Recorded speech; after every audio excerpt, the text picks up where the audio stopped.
Yeah, there's a white door. I'm not sure. There's a white door. We have to close because it's really hot back there. Okay. It's past that white door and there's men and women basketball. Here. Hey, so I don't know if you guys had heard me, but please grab some refreshments if you want. Also, the bathroom is in the back, the left-hand side past the white door. There's a men's room and a ladies' room just on the other side of this wall.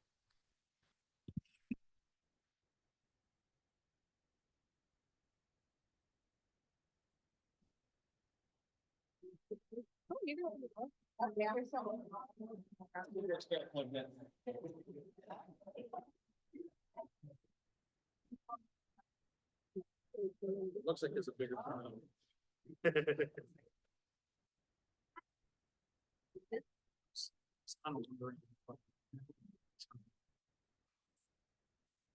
sure she will. I think she will. Be very good.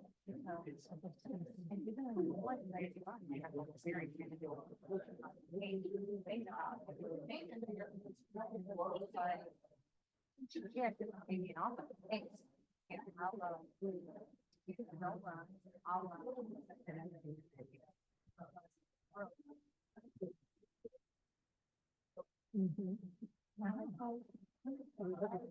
But also like, if I'm gonna get in, I want it to be like, because that's what the maybe I want to, and get voted, sort of thing, so. Yeah, so I did find it, it's actually. Run, police, clean, campaign, I think like, I don't, you're not on the form, I'm sure, but. It's that, and I like needed to put several times, so they like, so I'm not gonna like. I'm not like. So still, but I'm not gonna do it, I'm gonna win on my merit and not like. Sort of thing, but anyway, the point is, I feel like it's really, don't play dirty, like, which is what you get for me, Good evening, Kubra. Can you hear us on Zoom? Yes, we can hear you.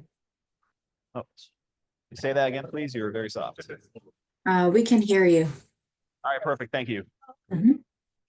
asking shall receive. Okay, okay. Yeah, they still live on the corner. Yeah, let me grab a treat myself. David Hamster, you know. Yeah, yeah, yeah. Yeah, but I see it. I know, I just feel the world. Yeah, yeah, yeah. Yeah. We got 2 minutes. Like, how are you? I'm good. How are you? How nice is this, right? I love that we're here. The best. Hi. Hey, Nick. What's that? Perfect. And also like it's more accessible for everyone. Like come and listen. Like sometimes people, I don't know, like for me, I have no idea what to do. Like, the first time I do this, so I didn't know like. Just so that you have to use your time to speak. You're okay. If you want to sit back there. Sorry, I just wanted to make sure. It's good to come with like sometimes something will pique your attention. We're voting on different things like the neighborhood's money, you know?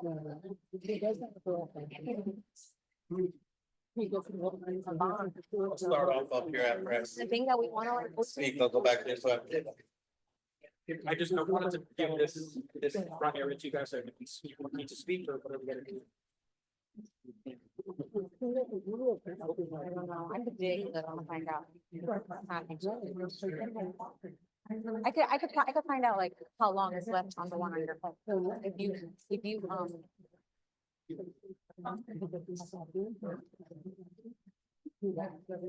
Oh, Danny. David is not able to make it. Right. Yeah. wow. If you, message me your address, I can check. One of those comes in. And I can find out. Coming right now. I mean, I think he was having his son was moving to Boston, so he was assisting his son. He wasn't able to make it. Because the times conflicted with the meetings. Hi. He's the engineer for a few of my districts. He's really good. I heard you.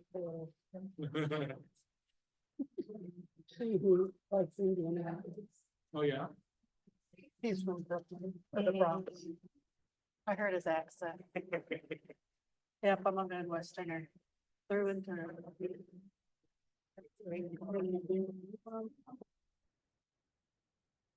Aren't you from Michigan, Wisconsin?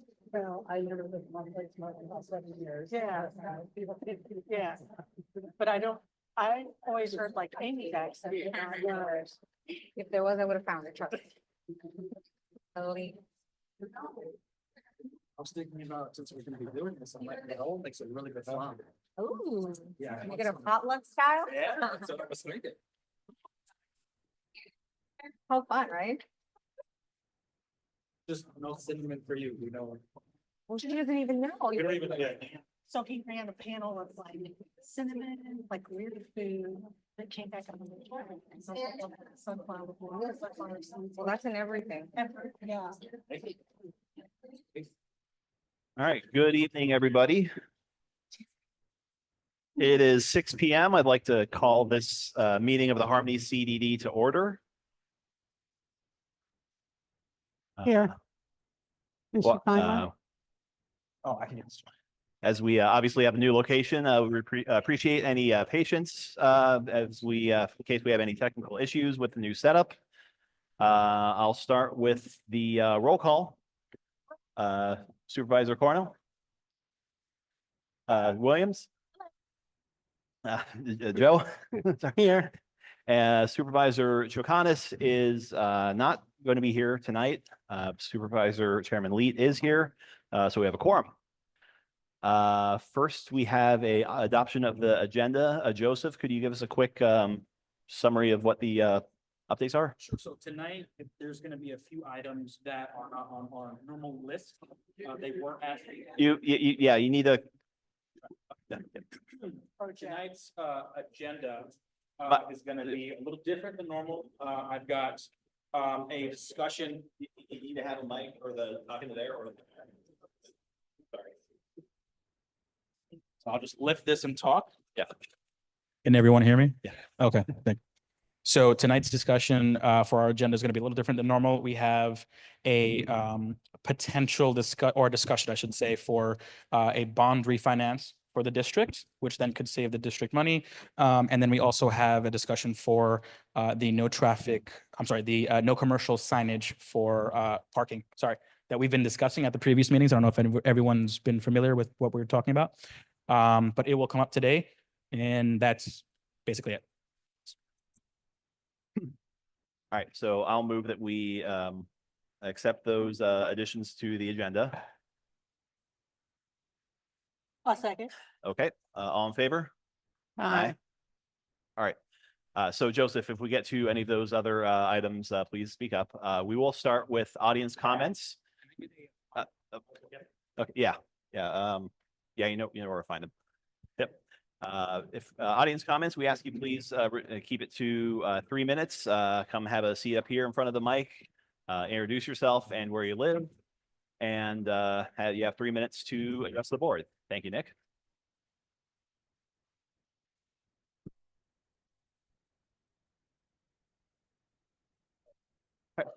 Charlie Davis, been presiding. Oh, can you please have a seat? The mic will pick you up. Yeah, go ahead. Please state your name and your address. Maybe. No. There we go. Yeah, you're good. Yeah, Okay. perfect. Charlie Davis, I reside on Bayflower Avenue, been here almost 10 years. Yeah. So I've seen a lot of harmony and all of that. About 5 years ago, I came and I was talking to Steve at the time. You still can't hear me? Yep. Can you hear me now? Yes. Yep. Yeah. Okay, I'm Charlie Davis, reside off of Bayflower Avenue, been here for almost 10 years now. And about 5 years ago, when Steve was leading the team, I brought this to his attention about the drivers and speeding, right? Because we all have kids, right? And the only reason why I'm here tonight is to see, is there a possibility to consider putting speed bumps in our community? Because obviously it's only going to take one incident of somebody getting hurt based off drivers being irresponsible. So I just wanted to bring that to the attention and awareness of everybody to see if you would at least consider it. Because if our children are our top priority, they should be our top priority with regards to safety and taking care of them. So That's all I wanted to say this evening. Thank you, That's Mr. it. Davis. Thank you. That's a county. Yeah, we'll mention that. We have any other audience comments? Mary Jane?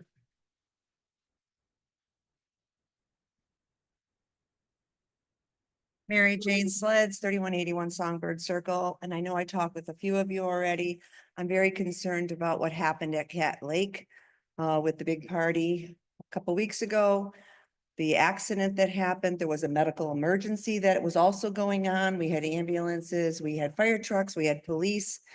And my concern is that we need to find out if we can ask that owner to lock his gate. I don't know if it's going to change or not, but we really need the security for our community, and many worse things could have happened, but they were going in the 55 plus because they couldn't find the party, and they were going in people's backyards and going through the conservation area. And I just wanted on record that I'd like the CDD to pursue that. Pursue the, Thank you. getting the gate locked, or, pardon me? What do you want us to? Yes, to at least get them to lock the So- gate again.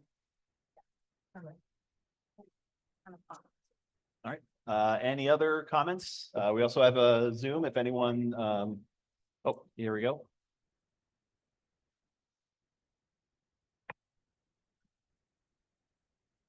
Good afternoon. My name is Roger Human and I live at 3452 Sagebrush.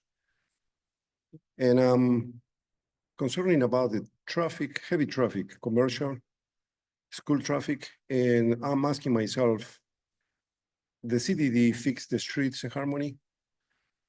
If the answer is yes, so I'm concerned about most of the traffic is because the people that they are bringing from another places to the school, for example, they don't live in Harmony, but we are paying for all of that. So how long that's gonna be, and can we get any compensation from the county to help with the CDDs to homeowners? I'm just curious and concerned about it. Thank you. Thank you.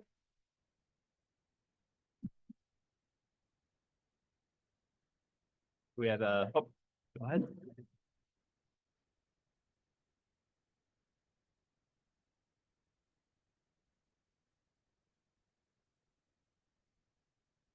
My name is Steve Rafferty from South Lakes 3313 Sagebrush.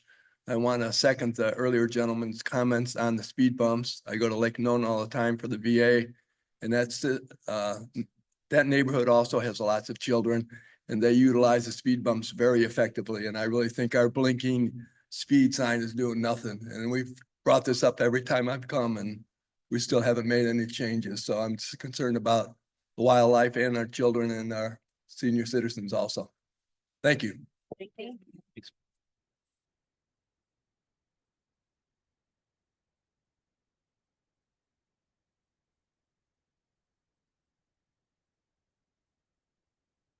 Joe Janizek, 7159 Oakland Trail. I don't have a comment. I have a request. I know you added two things to the agenda.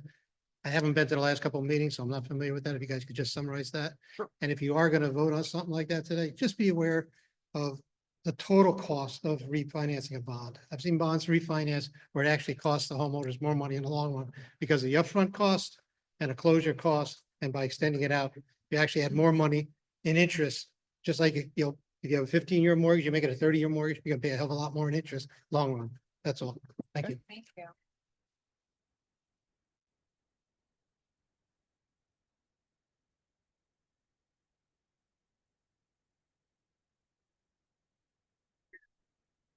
Hello, people. This is uncomfortably close.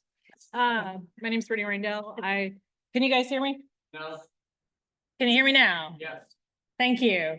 So I live on Indian Grass, What's moved your name again? I'm sorry. Brittany Oh. Randall. I know one of you is a Brittany. I think it's you. Yeah. I'm new to Harmony as of last year, so I'm curious to learn more, just holistically speaking, in terms of CDD, in terms of the sidewalks and the maintenance. I see a lot of posts in the group on like, hey, bringing service in-house. That sounds like a fantastic idea. Not sure why that changed, but just, you know, they're covered in mold.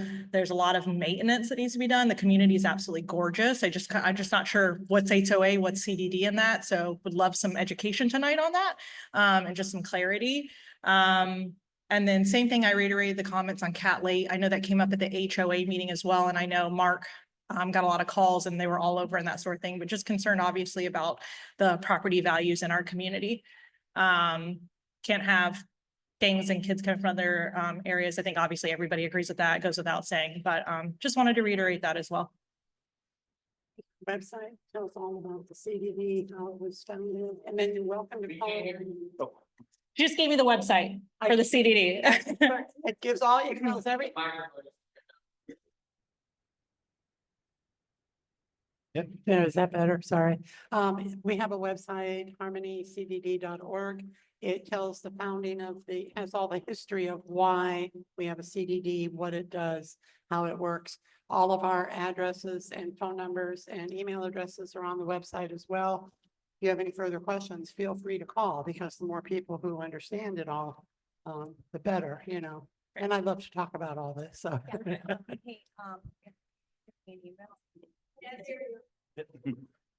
Can you hear me now? Same. Feel free to shoot me an email, and it can be very confusing. I'm still very much learning what's HOA, CDD. It's very confusing, but I can give you a rundown of what I understand, and then any questions that you have, like, I'm happy to dig and find out. So just feel free to shoot me an email and I'll answer whatever questions you have. Great, thank you. And also they have been working on the sidewalks. There's a lot. 22 miles. Yeah, Only? yeah, so they kind of take turns pressure washing it, and I know lately they've been going through and marking like, you know, where they don't meet. I did see that, the Yeah. orange marker. I Yeah. did see that. I I walk find every day, like probably a lot of us. I find the unevens all the time while I'm walking my dogs. Actually, there's part of it on the agenda for tonight. We are trying to get a bid for someone to come in and replace panels as needed also. Yes, it's an ongoing issue, and it is an issue. Yeah, all right, thank Great, you. thank We're working And on welcome. it slowly but surely. Any further audience comments, either here or remotely? Yep, Okay. come on up.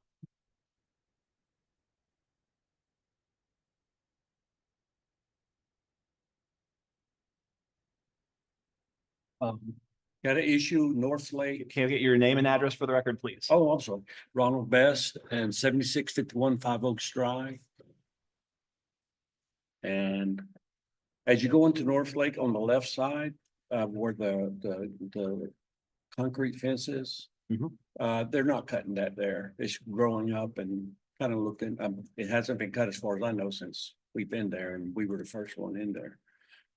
Also, there was a party, which I think somebody else already mentioned. Well, we're the first house there. So all those kids they're acting like they own the place.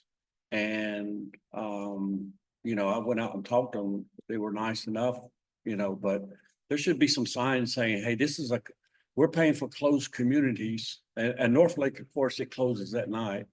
But, you know, we don't have closed communities. People just go in there, throw their food, throw whatever. You know, we got buzzards over all of our houses because of, you know, people think that's the garbage dump. And it's not. So, but it would be nice to have some signs at least that say, hey, this is a closed community. It's not for everyone, you know? So I'm sorry, just to be clear, you're requesting signage for in front of the entrance, just that this is A closed community. private property. Okay, Yeah. okay, we can Yeah. probably all- find out. What that would entail. And they're still building homes, so we understand during the right. day it's got to be open, but it's still a closed community. Okay, And it's not for people to go there and throw the grease or throw the food things into the garbage can. That garbage is only for construction. right, So reasonable request. refrigerators are thrown in there. And I've talked to everybody from other places and they said they had the same problem. So this is a historic problem. We know, but Right, it's something that could be, you know, addressed by maybe even on the website or whatever, just putting some, deterrent. no, yeah. Sure. Anytime we've had a dumpster anywhere in Harmony when they're building, They take advantage. people take advantage of it. Yeah, I mean, I've been here 13 years and. Yeah. You know, people from our community and people from outside our community come in and dump, because there's a dumpster. Yeah. Right. and I talked to the lady that's the project manager, and she's, you know, the company pays for it. That garbage, Yeah. Jones has to pay for the emptying of that. It's not like it's a free public service. Right. So, you know. Yeah. Okay, thank you. Thank you. Thank you. Come on up. Can everyone hear me? Yes. Cool. What information? Name and address, please. Israel Rexach, 7015 Cupseed. Sanchez? Rexach, Oh, Rexach. okay. You got the address?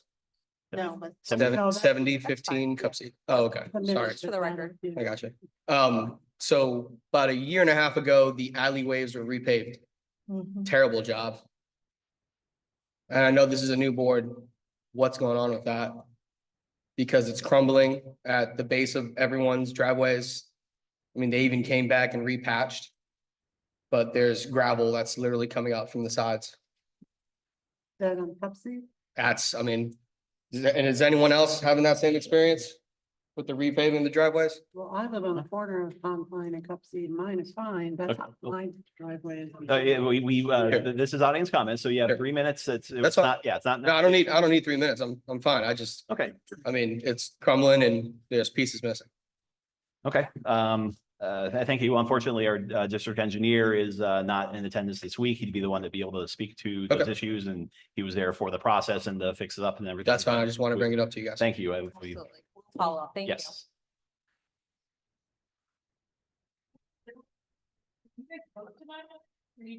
Yeah, this is definitely one of the longer audience comment sections we've had. We do try and keep it to 3 minutes and not have back and forth, so it gets, extremely lengthy. We will, if there's something on the agenda, we'll bring it up and vote for it. And as Joe said, contacting us directly is how something can get put onto the agenda to be discussed if it's something that's a concern to you. But all these things that have been brought up, we have the recording, we're taking notes, and we will be addressing them later as appropriate versus having it back and forth and having it take forever. So do we have any other audience comments? But just to be clear, we do take questions, but just for the sake of time, if you email them to us in advance, we'll make sure to have them addressed at the next meeting. Yep. Okay, not seeing any comments on the Zoom. Yeah, normally we'd have a screen set up or have it on one of those, but again, this is a new setup for us. Hearing no further audience comments, I believe, Joseph, who's it we have for, was an underwriter or something to maybe give us information that were they not able? I can't see if he's joined. Hi, yes, hi, I'm here. My name is Dylan Schwartz. Can everyone hear me all right? Yes. Phenomenal. Yeah, hi, everyone. Thank you for your time. My name is Dylan Schwartz. I work for FMS Bonds. We are a municipal bond investment bank and bond underwriter. We specialize in CDD finance. We handle about 80% of the CDD financing in the state of Florida. We've worked closely with the district manager's office. We work with QTAC on a regular basis as well. I put together a little presentation. I believe it was added to your agenda. Do you guys all have that in front of you by any chance?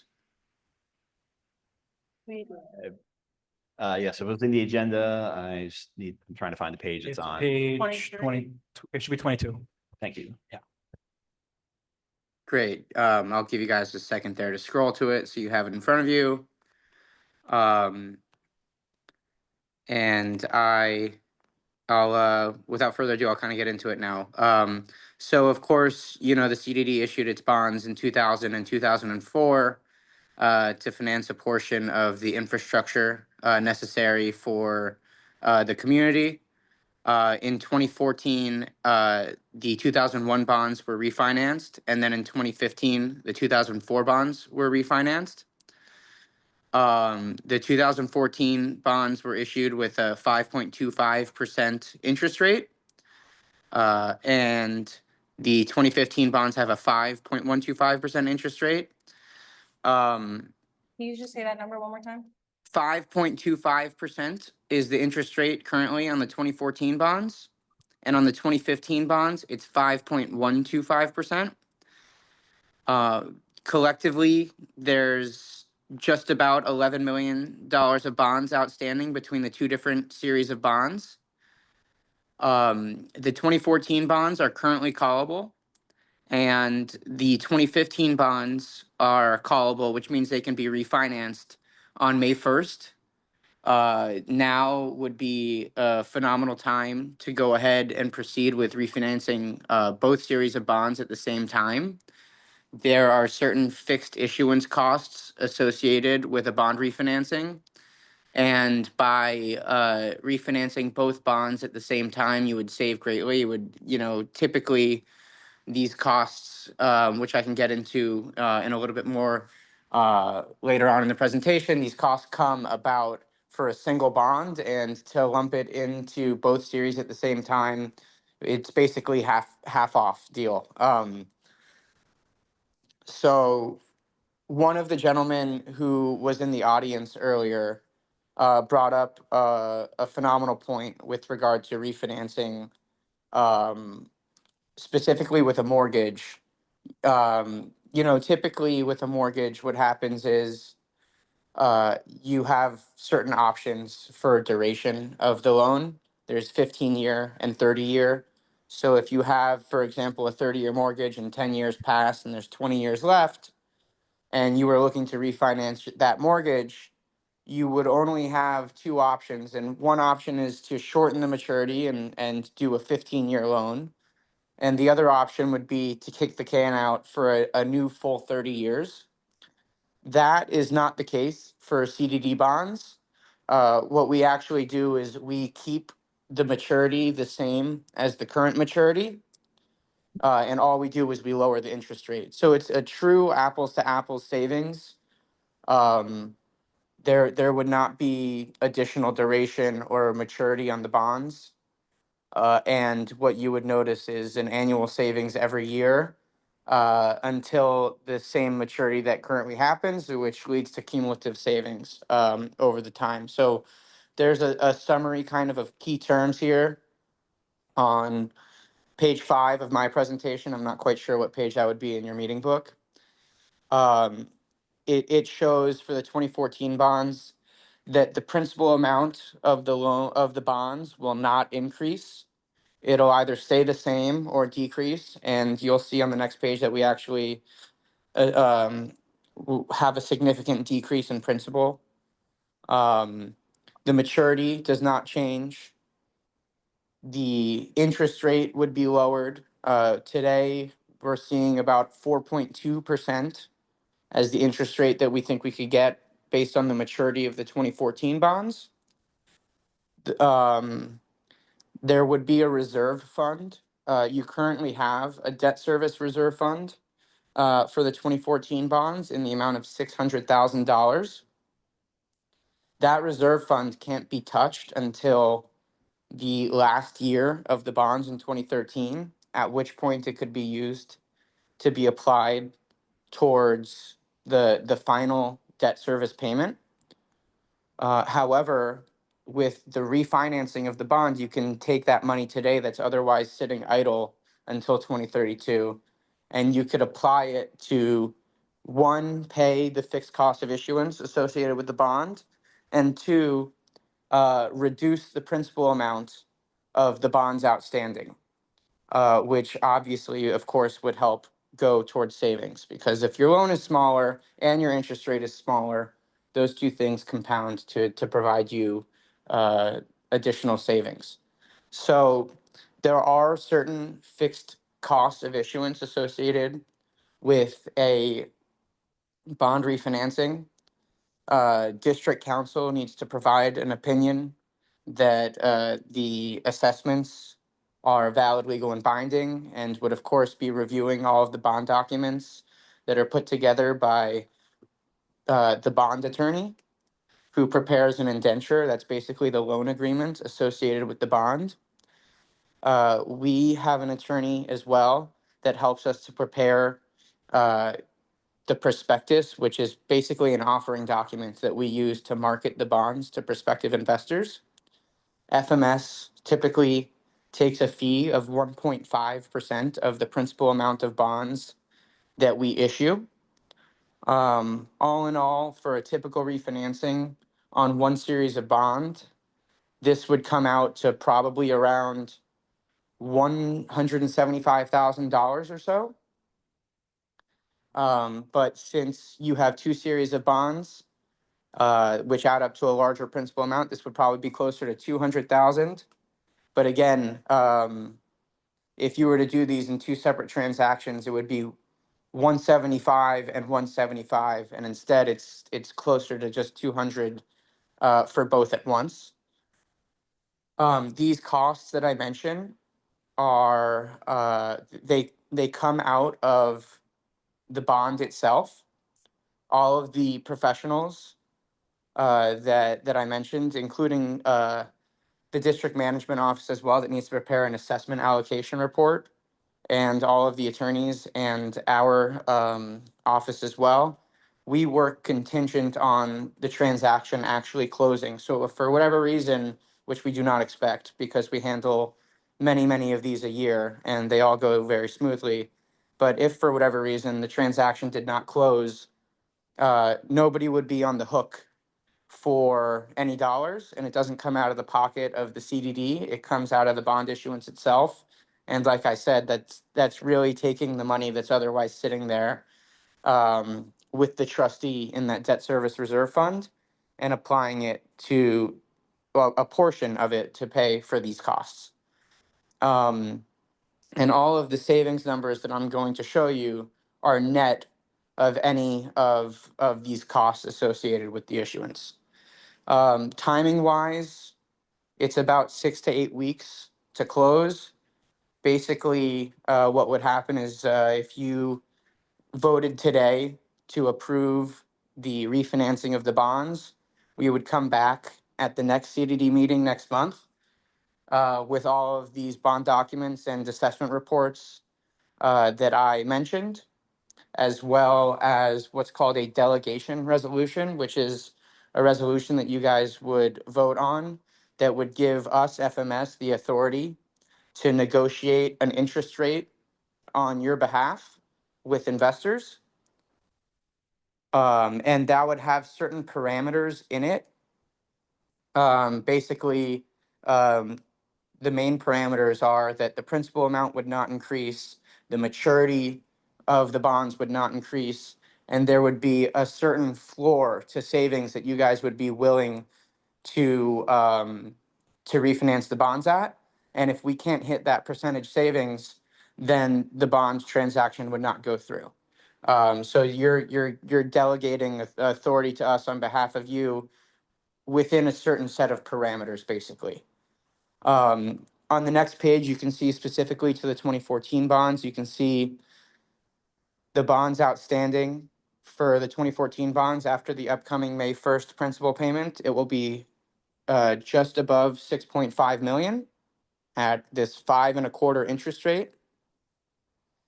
So that's about a little over $1.1 million per year of annual payments between now and 2032.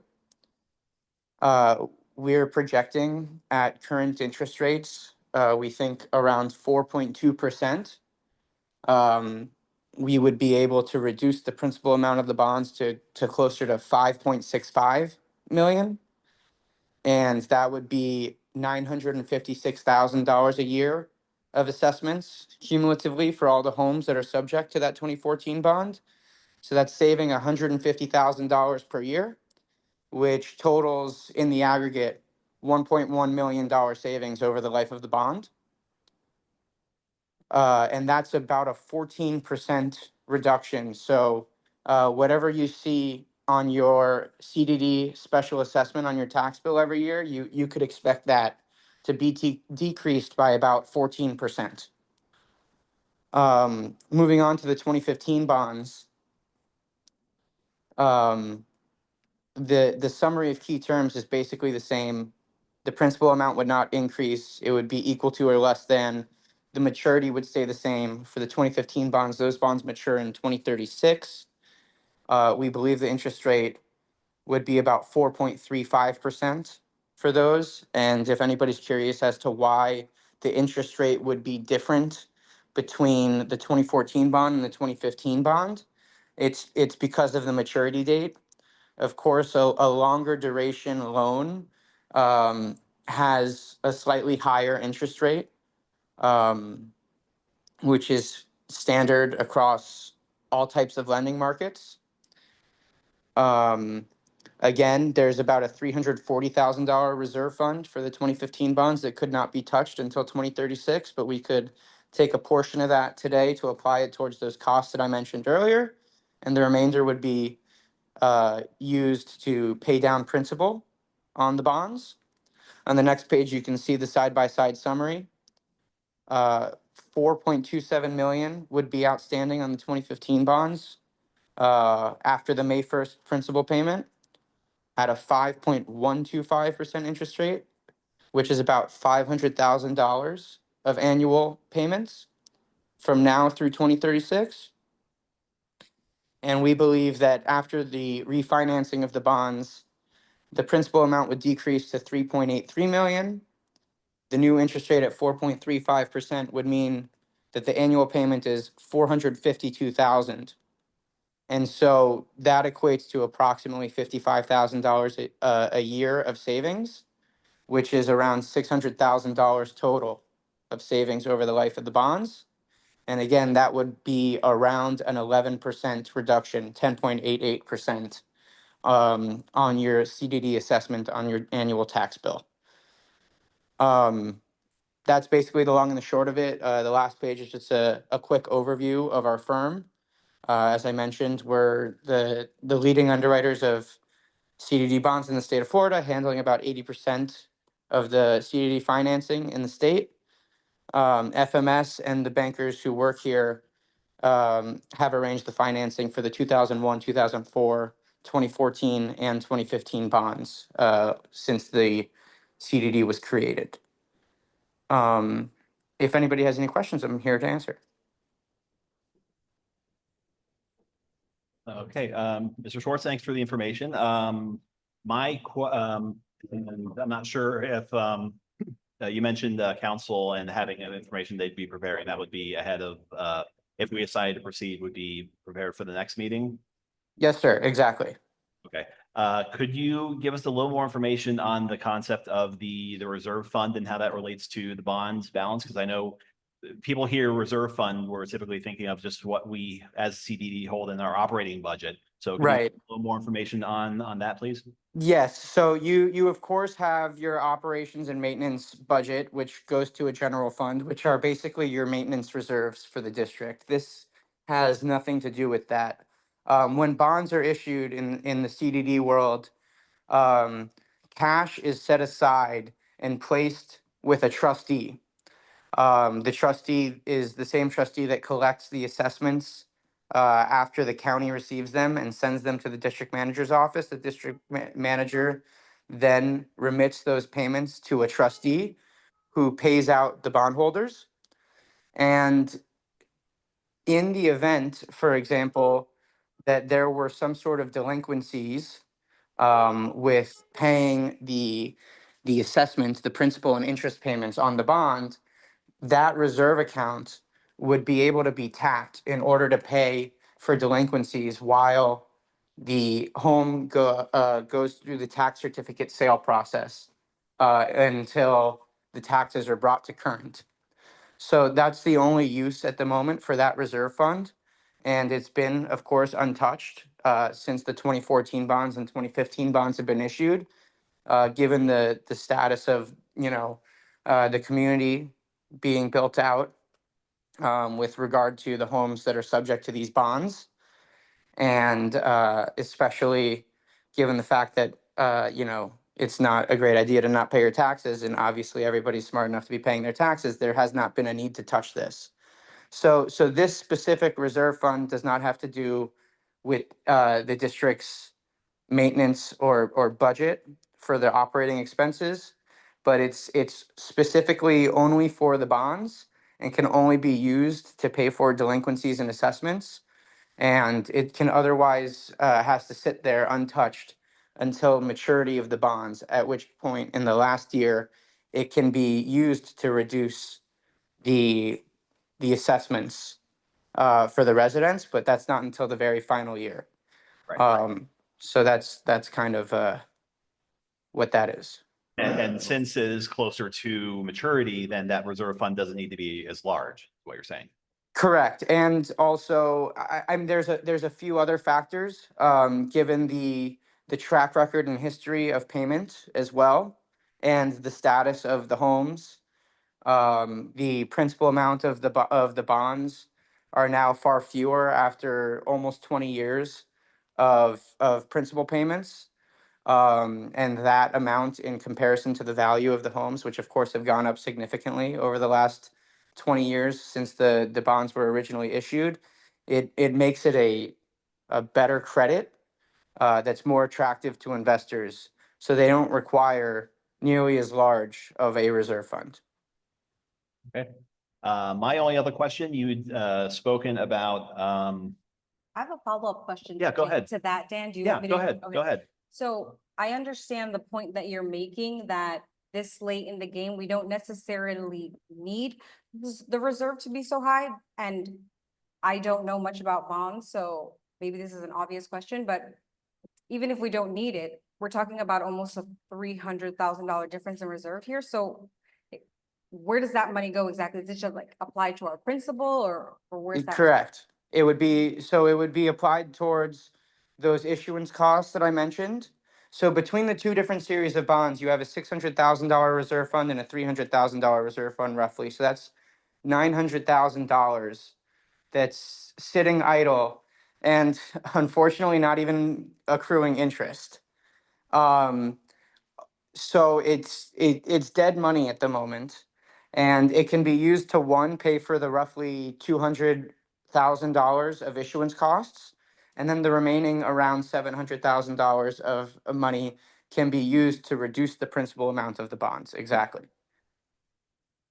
Okay, so then I guess, I mean, obviously, I don't think we're voting today. It's the first I've heard of it, but just so I'm clear, this is gonna cost us about $700,000 in reserves. With what you're saying, then the return is gonna be between an 11 and 14% reduction in our CDD costs. Am I understanding correctly? Well, it's not going to cost you $700,000 in reserves. Your true cost is the $200,000 of issuance costs that you have to pay to the professionals to prepare the documentation associated with the issuance. The $700,000, what that does is that pays off the debt, which it would be used to pay off the debt in 10 to in I guess 7 to 11 years, depending on the series of bonds. But you know, what's the point of paying a higher interest rate on that money for that amount of time when you can use it and apply it to pay off the debt sooner and simultaneously reduce your interest rate? So you're pulling forward a payment that can't be made until the last year, and you're bringing it sooner to reduce your debt. So it's completely to your benefit, because it's not a reserve that you can touch. It's a reserve that's there at the sole discretion of the bondholders in the event of a delinquent payment. And so you guys, if you take action to refinance the bonds, you can take hold of this reserve fund, and you can pull forward by between 7 and 11 years, depending on the series of bonds, a principal payment now, pay off some of your debt, and reduce the interest rate, which leads to, between the two different series of bonds, of course, about $1.7 million of savings. Okay, I understand now. So really, the true cost to us would be the $200,000. Yes, ma'am. Okay, so then, that makes a lot more sense. I haven't, Dan, I know you had another one. You want to go on because that was my follow-up question. I have a couple more, but you Okay. can go first. Yeah, my next question you mentioned, with, district council, I guess, attesting to the validity of the assessments, as being part of, this process. Assessments have been, discussed by the CDD within the last couple of years because we have some new properties that are, just about to begin construction, likely, with let's say a higher density than had been originally factored into bond payments. We had talked about, if the methodology and our decision at the time was to just keep going with what we already had, considering all the legal challenges that could come with changing how CDD is assessed house by house, neighborhood by neighborhood, like, keeping with what we already have. But considering there would be this other potential property coming in the in the scale of this bond in the, probably next, I'm guessing 2 years or so, that would, I just want to make sure that's being considered properly in terms of there might be now, is that bond just done by the number of acres that was? Does the increased density have any impact in this the refinancing and It would not affect your ability to refinance the bonds or have the assessments be valid or legal or binding. I believe Mr. Eckert is on the line right now. Mike, are you on? I am, and I can address that, Mr. Chairman. The main purpose of us talking about that over the last couple of years was really to determine whether or not the operation and maintenance assessments were fairly allocated, not to try to recreate the debt assessment methodology. And so anything related to the O&M assessments and that new product coming online really has nothing to do with the refinancing. So I don't anticipate that we would have to rearrange our debt assessment methodology because of this, even if there is higher density there. The most we would have to do is recognize a different product type.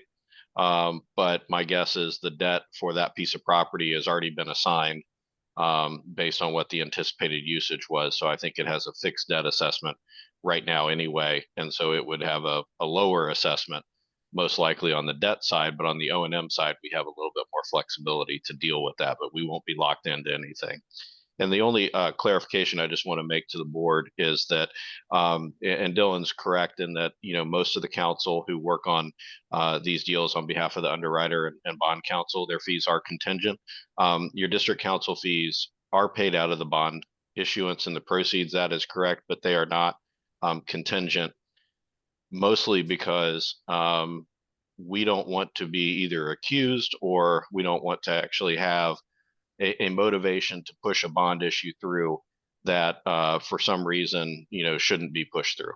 So our fees aren't contingent, but, we typically know very early on whether or not, the deal is viable or not. And I can tell you from my years of working on CDD deals that the underwriter would not be talking to the board today if in fact the conditions were not right to save the district some money. So I'll just leave it at that and happy to answer any questions. The one thing that I do want to ask Dylan, though, is the timing. Our next bond payment is due May 1. Is any of the savings or the calculations that you've done, is any of that contingent upon accomplishing this before May 1, or does the district have more time? It's a great question. So the way that the numbers are currently set up actually is we were planning to do the redemption on May 1st. Of course, the money has already come in from for this year's tax payments. The bill went out this past November. So the savings that I showed in the numbers that I provided in this presentation are from 2026 through the maturity of the respective bonds, because of course the new tax bill comes out this November for the future years, and the savings would not be reflected until that point. So there's more time. We would not have to necessarily come and do this at the next meeting. It's typical that we would, because of course The longer that the two bonds at the higher interest rate remain outstanding, you would lose maybe about 0.2% of the savings that I mentioned earlier if we, for example, drag this on another month. But that's not very large in the grand scheme of things. So we're talking about instead of $1.7 million of savings, maybe $1.65 million of savings cumulatively between the two different bonds, or maybe even less. It's a fairly de minimis number. Um, and the bond numbers as they stand right now calculate making that 5/1 payment, that May 1st payment for each of the bonds prior to the redemption of either of those series of bonds.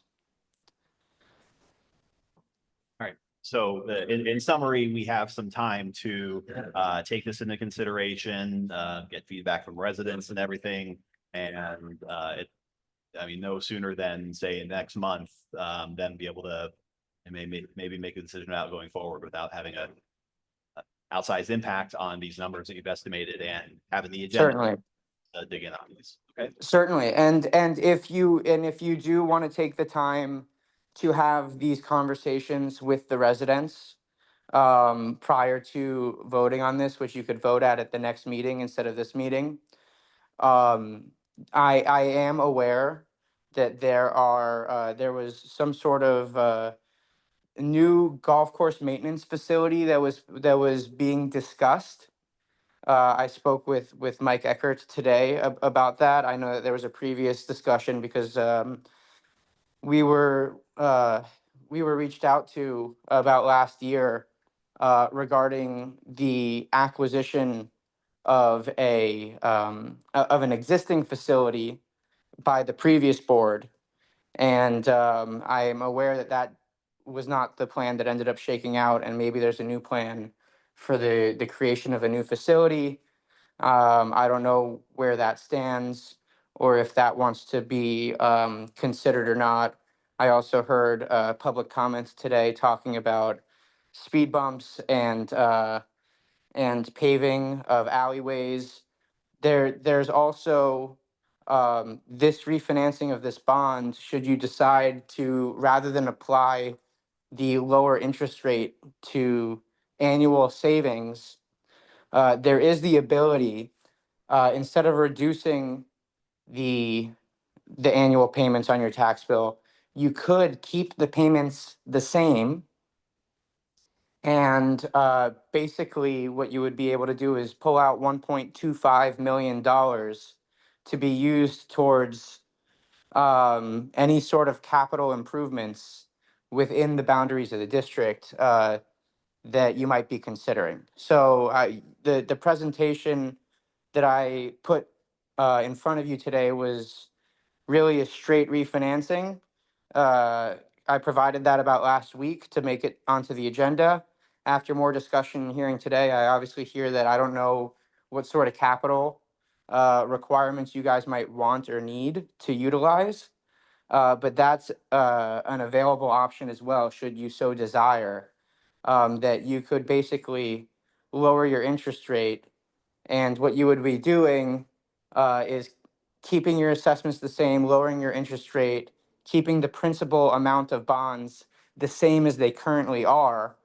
And basically you're taking that reserve fund that I mentioned earlier, that's sitting with the trustee, that's the property of the bondholders, that can't be used, and instead of applying it towards paying down the principal, you would be able to take that out, and as well as a portion of the future savings from lowering the interest rate, and you could apply that towards making improvements to your community, should you desire. Okay, appreciate that. I will say, just for public information, my understanding is that property has been sold. I believe it'll be used for Okay. county mosquito control.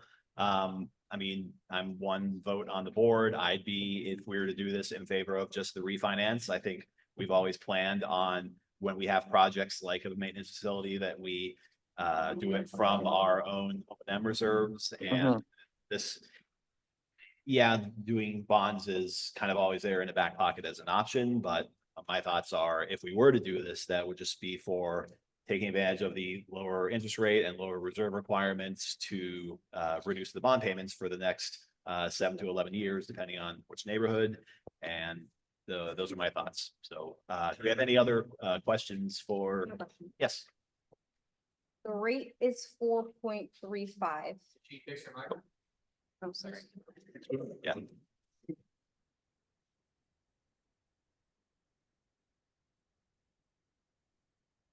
Is that better? You guys hear me? Okay, so the rate is 4.35. Is that rate locked in right now? Is it No, to change no. closing? So it's not locked in at all, as a matter of fact. So that rate is an estimate based on current market conditions. That's an estimate based on what the rate would be if we went to do this deal today. What happens is, No, that's fine. I get that. That's right. So what the full process is, once you guys pass a resolution or vote to hire us in order to proceed with the actual bond refinancing, we would come back at the following meeting and adopt those bond documents, as I mentioned. The day after you adopted the bond documents, so call it at the earliest now, it sounds like 2 board meetings from now, we would go out and post that offering document that I mentioned, that marketing document, to market the bonds to prospective investors. That marketing process takes about a week. And then a week after beginning the marketing process, it's called pricing the bonds, and that's the day that we negotiate the interest rate on your behalf. And so it's based on market conditions, where interest rates are for specific indexes at the time. yeah. Um, I just and want to be clear. So this rate won't even be locked in until after we sign the bond agreement. And so that rate is really subject to change at any time. So after we sign the bond agreement, say the rate then jumps up, very hypothetically speaking, if it did jump up to like, I don't know, 5.5, more than we're paying now, then what? So, right, so exactly, that delegation resolution, as I mentioned previously, has certain parameters. So the savings could not be less than X percent. So if on the 2014 bond, we projected for you today about 14% savings, and that parameter in that resolution, let's say that anything under 11% you guys wouldn't take, and so the bond deal wouldn't happen. And the same can be said for the 2015 bonds. We're projecting a little over 10%, 10.88%. We could say, anything under 9% savings, you guys would not be interested in doing it. And so we would not have the authority to close on that transaction for you. And of course, when we come to the next board meeting a month from now, I can give you an update as to interest rates and update the projections for you based on what the interest rates are going to be a month from now. We have a fair degree of confidence that the bond market that we'll be able to get these done within specific periods of time. So I could not tell you in 2 months what the interest rate's going to be, but I was able to project for you a month out. No, because things don't change that quickly within a month. So if we come back a month from now with a projection, we'll have a fair degree of confidence that we'll be able to hit that number. Today, now, if we're talking about 2 months out, I couldn't tell you. Bond rates might be higher, they might be lower. That's fine. That answers and- my. Sure. I got 2 questions. Hold on one second, Julie. I'm almost done. Okay, go ahead. The savings summary says that it's a non-callable bond. So Yes. I think probably, the entire country is waiting for the economy to get better. And so if interest rates drop below 4.35 and we have a non-callable loan, we can't refinance. We're stuck at that high rate until the end of the terms. So typically, these bonds have what's called 10 years of call protection. They can't be refinanced until 10 years. That's why you see the spacing between when each of the 2 bonds was refinanced. In 2001, the 2001 bond didn't get refinanced until 2014, and the same could be said for the 2002 bond that was not refinanced until 2015. That's an industry standard of 10 years of call protection. quite frankly, once you get to a certain threshold of size, the costs associated with these transactions kind of prohibit you from doing another refinancing anyway. So when you only have a few years left in the loan, it wouldn't make sense to do so. Um, nobody really has a crystal ball as to where rates are going to go, especially over the long term. But obviously, locking in approximately $1.7 million of savings and lowering your interest rate from the current amount is typically something attractive that we would think would be a good thing to pursue. Yeah, That answered my but question. yeah. Thank you. And then I guess just for you, Joseph. We've worked with these folks before, right? In the past to refinance bonds? Okay. And thank you for the presentation. Obviously, the number is great, but just for our sake and, you know, the interest of the residents, are we getting other bids? Are we working with other companies? I mean, how do we know? I have no idea, and maybe you do, that we're getting the best interest rate. Is this the best deal? I mean, I don't know what the process looks like. So what I wanted to do, this was the first company that we went to. This for the bond. Because we've worked with them, when the management company, Infomark, has worked with them historically, right? That I don't know. We work with Infomark on a daily basis. I'm sorry? As we work with Infomark and QTAC Rock on a daily basis. That's what I wanted to ask. Okay, so. But if it's at the discretion of the board, if you do prefer for us to seek out other companies aside from this one that has worked with Infomark, then I can. Well, I just think like anything else, we should be getting 2 to 3 bids and making sure that we're, you know, getting the best deal. Okay. Yeah, if I got could. two things real quick. I don't know if I missed it or not. Was the interest rate like fixed? Like once we sign, is it fixed or does it like fluctuate with the market? Yeah, I'll answer it briefly. Yeah, it's not locked right now. It would be locked at some point, a month or two in the future, depending on when we So it's a proceed. fixed, but it'll be a fixed rate. Okay. Yeah. And then if something happens, like when you guys were talking about, like the interest rate goes up and we don't take the refinance, do they still take their fee? It sounds like that would be contingent, but we'd still have to pay our lawyer fees for their time that they had put into preparing it.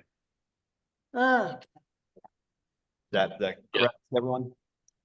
That's correct, Mr. Chairman. And just, I work with 3 different underwriters throughout the state, and the fees range from 1.5% to 2%, usually depending on, you know, whether it's a new money deal or refinance or anything like that. And I think that Mr. Schwartz stated that it was 1.5%. I can tell you with all the other people I work with, I've not seen it below 1.5, but certainly that doesn't prohibit, you know, Infomark from, you know, reaching out and talking to other folks. So I just wanted the board to have that information. Thank you. Thank you. All right. Do we have any other questions for Mr. Schwartz? Yep. Joe? Yes, I have one. I wanted to know, you said we could take that reduction in principal. Is that better? And use it to reduce other fees. Would that have to be all in 1 year, or could it be spread out over time? Because what I'm thinking is if there's this big chunk of money, people's tax, the person who owns the house on that date is going to get the full savings, and I'm not sure that that's fair. Right. So what happens is there's a set amount of principal that's currently outstanding for each bond. And what we are able to do is pull forward and take a payment that is otherwise not going to be made until 2032 or 2036, depending on the neighborhood, and applying that today. So whether somebody was, you know, is that, to your point, if somebody moves or sells their house, they're most certainly not going to receive the benefit of that money in that reserve fund because they will no longer be subject to these assessments. So what we're able to do is take that reserve fund, reduce the principal amount of the bonds, lower the interest rate, and that next year, starting this November on your property tax bill, would lower your annual assessment yearly by either 14 or so percent or 10.8%, depending on which community you live in. And you would have those annual savings by that percentage every year that you live in the home. Thank you. Okay, thanks. We have any other questions for Mr. Schwartz? Okay, thank you very much, Mr. Schwartz, for your time. This has been some very good information, and I mean, I'll say, to me, it looks pretty attractive, but I absolutely would like to get it in front of, I'm not a financial expert. I'd like to get it in front of other residents and everything, let them weigh in, and bring it back next month to vote on. Joseph, it's, I would think if we were doing that, then there'd still be a likelihood of being able to at least tentatively have the numbers for the bond refinance incorporated in the upcoming budget year? Or is there, would that just kind of supersede our budget? I mean, I know it's independent of like our operations budgeting, but as far as like what gets published and what gets collected for the upcoming year, are we risking losing a year of that by delaying it a month? I think I can answer that question. As a matter of fact, I believe that the deadline for the tax roll is around July 1st. So as long as you have the transaction done, I mean, you have a meeting end of March and a meeting end of May. So we would have this transaction closed for you by, end of March, end of April. We would have this transaction closed for you by the end of May. You should be able to have no issue getting this reduction on the tax roll for the upcoming year. Even if you wanted to go ahead and have whatever discussions you want to have over the course of the next month between this board meeting and the next. Okay. And I actually did have one last question, and maybe this is more for district council than the underwriter, but let's say Hurricane Alpha, Category 4, God forbid, comes right over Harmony, and suddenly we have major unexpected expenses for repairing, stormwater structures, trees. If we were to do this, would this have any impact on our ability to secure a new bond if we did have some kind of, disaster that required a major outlay of spending? It shouldn't, but I wasn't your counsel at the time that you guys did the last bond, so I'd have to look at the indenture to see what the prohibitions are on additional bonds.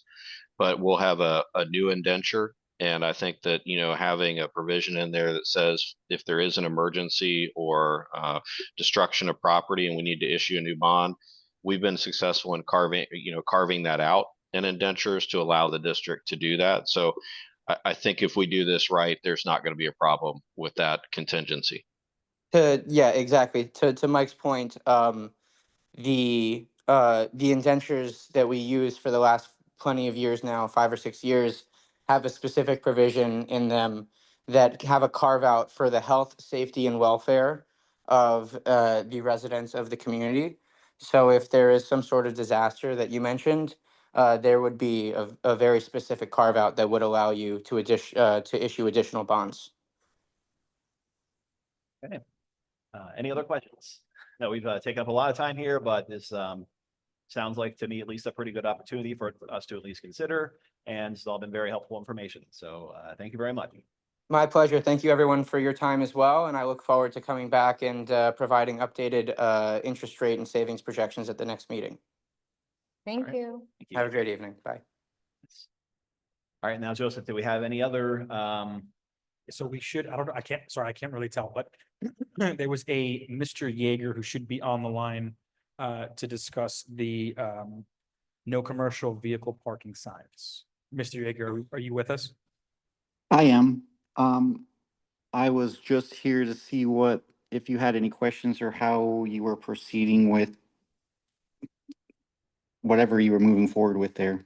Sure. So, board, just to refresh, at the last meeting, I did bring up the commercial signage that's has been asked of me from other board members and residents throughout the community. And I just want to see if potentially any of you had any questions for Mr. Yeager. As I understand, he is, and correct me if I'm wrong, you are one of the higher ups within the traffic field for Osceola County.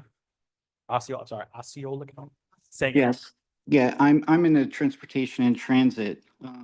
One of the things that I have seen is a few of the emails going back and forth is that you're just trying to restrict trucks from parking within the community. And I do see that in, I don't remember if it was the HOA or their CDD rules, but I didn't see that we've ever passed an ordinance, and I don't see a Florida state statute that would restrict it. So I don't know how either our code enforcement or our sheriff's office would be able to do anything for the provisions for your community, with the exception of if you wanted to pursue an ordinance. We do have a few communities that have passed parking ordinances, and so each one are a little bit different, but I could supply you with what those ordinances say and how that process would work. And once an ordinance is passed, then we would be able to have the sheriffs and or code enforcement be able to enforce them. And that would be an ordinance passed by the county, correct? Yes, the county board. Yes. We did have an ordinance a number of years ago to allow the use of golf carts on the public streets. Correct. So it's, I guess, not a completely foreign process to us, but I don't know, do we have any, so on the board, do we have any other questions for, I guess, what would be involved in doing that versus directing, okay, so would it be through you that we'd be able to start that process, or, I mean, Yes, what I could do is I could send over a few of the ordinances. There's one that's very specific that would almost match what you were looking for, and it was an ordinance we passed in BVL about commercial truck trafficking. We passed that in 1993, but it's almost exactly what you're looking for. So I could forward that and a few others because maybe there's some other words in there that you wanted to include in yours. So I can send them over for your review, and then maybe if you had a legal counsel that wanted to put it together for us to review before we sent it up to the board for their review. okay, So yeah, go ahead. just so, when they say commercial parking, does that include all the trailers? Like, you know, on Five Oaks up here, or just like semis? Or But, yeah, so I'm guessing the definition of commercial vehicles, that would be subject to the language of this ordinance. 100%, yes. like work vans, and we have, you know, so many trailers, open and enclosed trailers that the license plates have. So Julie, Sometimes they have license plates, sometimes they don't. sorry, Raul and I had gone to the traffic meeting where I had met the traffic, I forget his name, I think it's Henry. Yes. He's the one who was in control of the meeting, and gave a lot of information for us. So as it stands for sizing of the vehicle, and of course, they were saying that it's within the parameters of the ordinance, but it's sizing. So for example, if someone parks a camper or a trailer, that's not necessarily falling along the lines of removal for the ordinance, but if it's a semi or an 18-wheeler, then yes. If that answers your question. Yeah. Thank you. All right, do we have any other questions?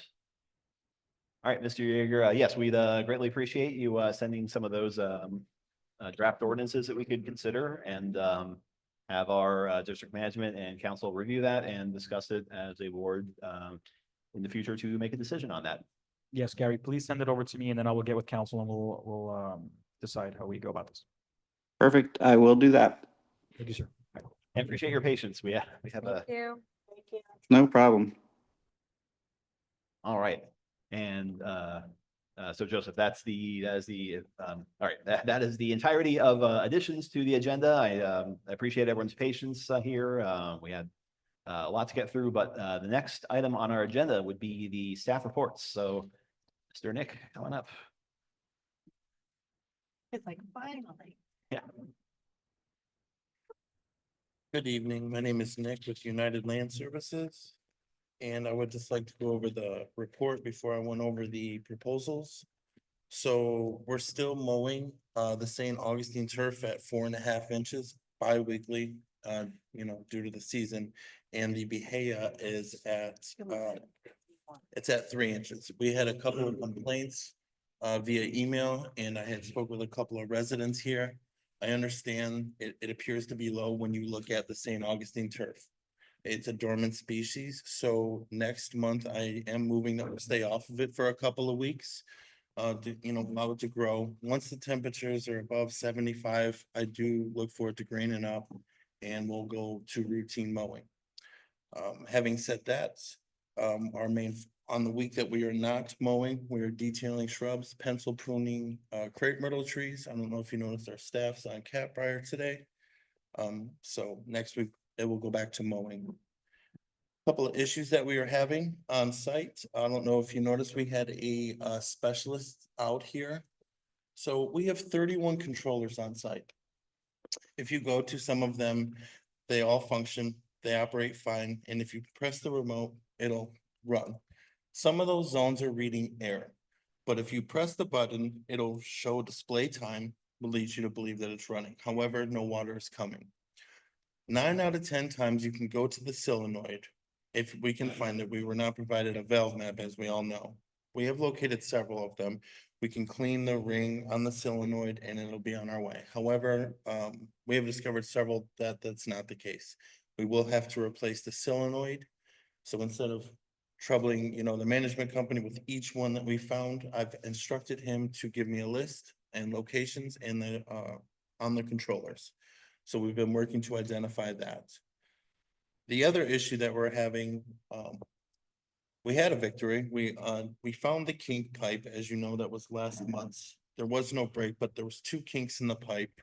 We replaced the section, we've turned it on, and it's spraying fine. We're gonna continue to monitor it in the event that it does it again. I fully expect it to.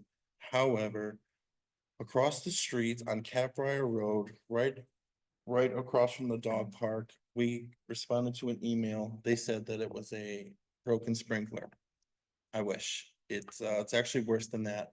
It appears to be a 4-inch main line. The problem is it's broke underneath the sidewalk. I immediately got in touch with field staff. Right now, the meter is off, but it's draining. It's a massive pipe, so we have shut down the length of Caprior on the right-hand side, butting up to the golf course. Right now it's green. Once it's drained, we will immediately contact them. Hopefully we can fix it and slide where we can connect to the pipe. But when you get to 4-inch and up, a slip fix won't do. You have to use a gasket. So we may have to remove the top of that sidewalk and have it replaced. At that point, we will work with the management company, so that way, once the repair is done, immediately after, that pad can come in. It is just gonna be one section. It won't be, 20 feet of it. It's looking like 4 feet will have to be removed. It's due to roots. We do have video of it. What happens is when they applied the glue, that they applied it when it was dirty. The pipe was dirty, so the sand had weakened it. And so there's no break to the pipe whatsoever. But if you turn it, and I will provide this video on the email, but the water is just coming out from right at the coupling and it's due to pressure. Now our PSI on all of our pumps is fine. This is the only spot that I have seen this. I have seen this before and it is due to dirt in the glue, and over time, it'll essentially pull apart. There is caution tape around it. It is staked.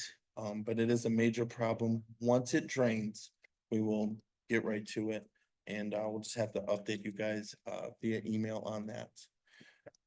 What is going on moving forward is tomorrow, across the street, the pool is closed. We will be removing those 3 trees. I did postpone the sod at the 2 parks due to, like I was saying, the Bahia is dormant. So what was coming in from there was just brown, and I just didn't want to put brown grass. I would rather postpone it. I'm projecting that we'll have that 2 weeks into March. That's when it'll look good.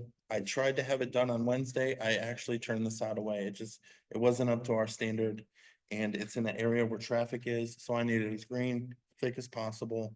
We did inspect the irrigation there. It is ready to go. We're just waiting on better quality. At that point, we will bring it in. And in the lakes, they have one more seed application. We expect that on the 3rd week of March. An individual in the audience brought to my attention and showed me video of turkeys eating our seed. That's normal. We've had deer issues, and we were able to find a repellent, and they stayed off of our annuals. So now, actually, when I leave here Monday, I will look for a turkey repellent, something that won't hurt them, but will stop them from eating our seed in our easements.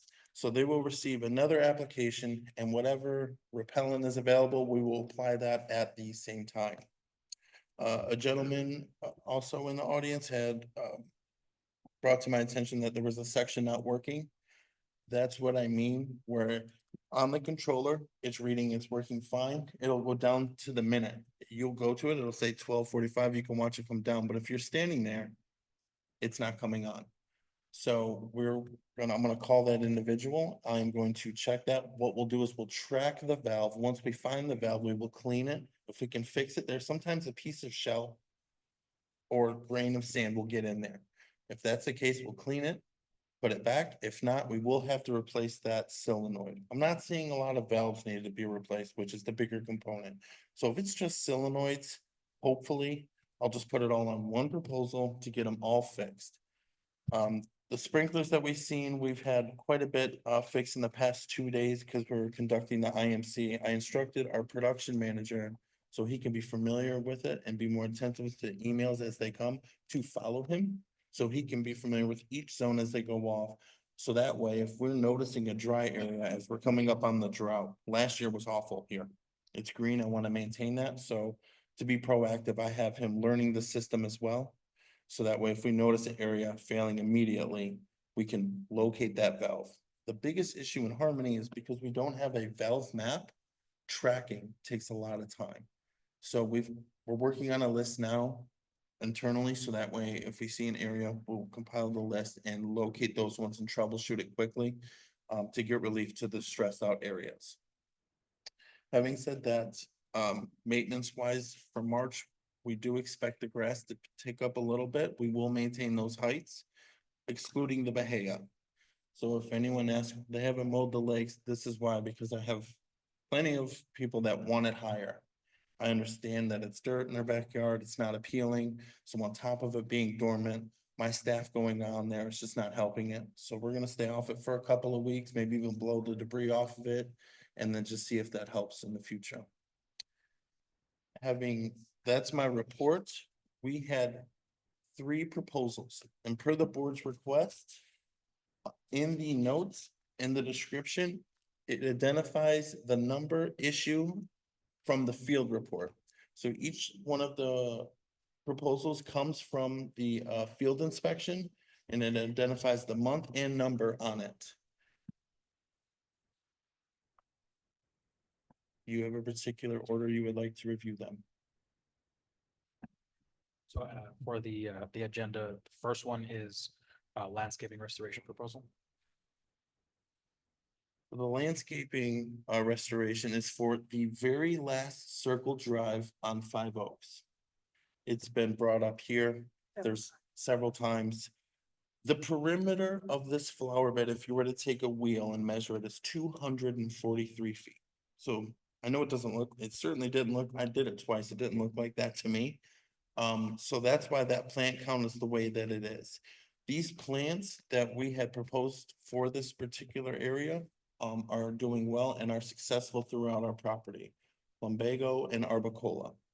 So this will attract butterflies. It will not get overly big where you can't see from the other side, and we'll have blooms year round. The colors will be purple and yellow. I've had pretty good success with that. I did not request to put any trees in there. There's currently 3 oak trees in there now, even a crepe myrtle tree in the middle. It would compete for the sun and the canopy. And these shrubs will do fine in the shade or in the blistering heat. They're pretty hardy. We have some in the circle here, and they've been doing well, certainly for my entire tenure here.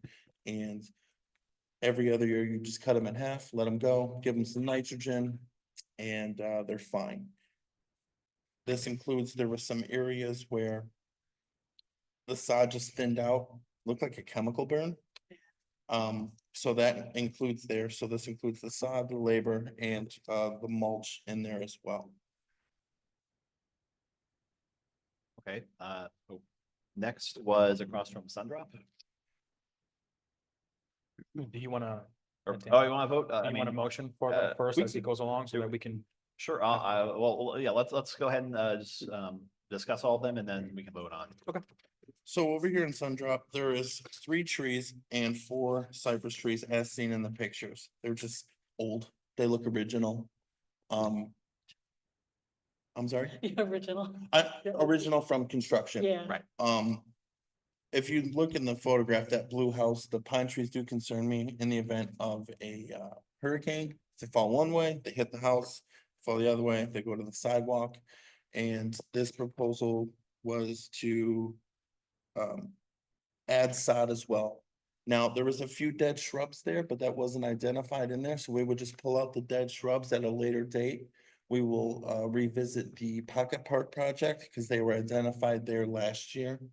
But the trees, they do present a level of risk, and we were just gonna sod over the flower beds until one day if we wanted to completely re-landscape those parks.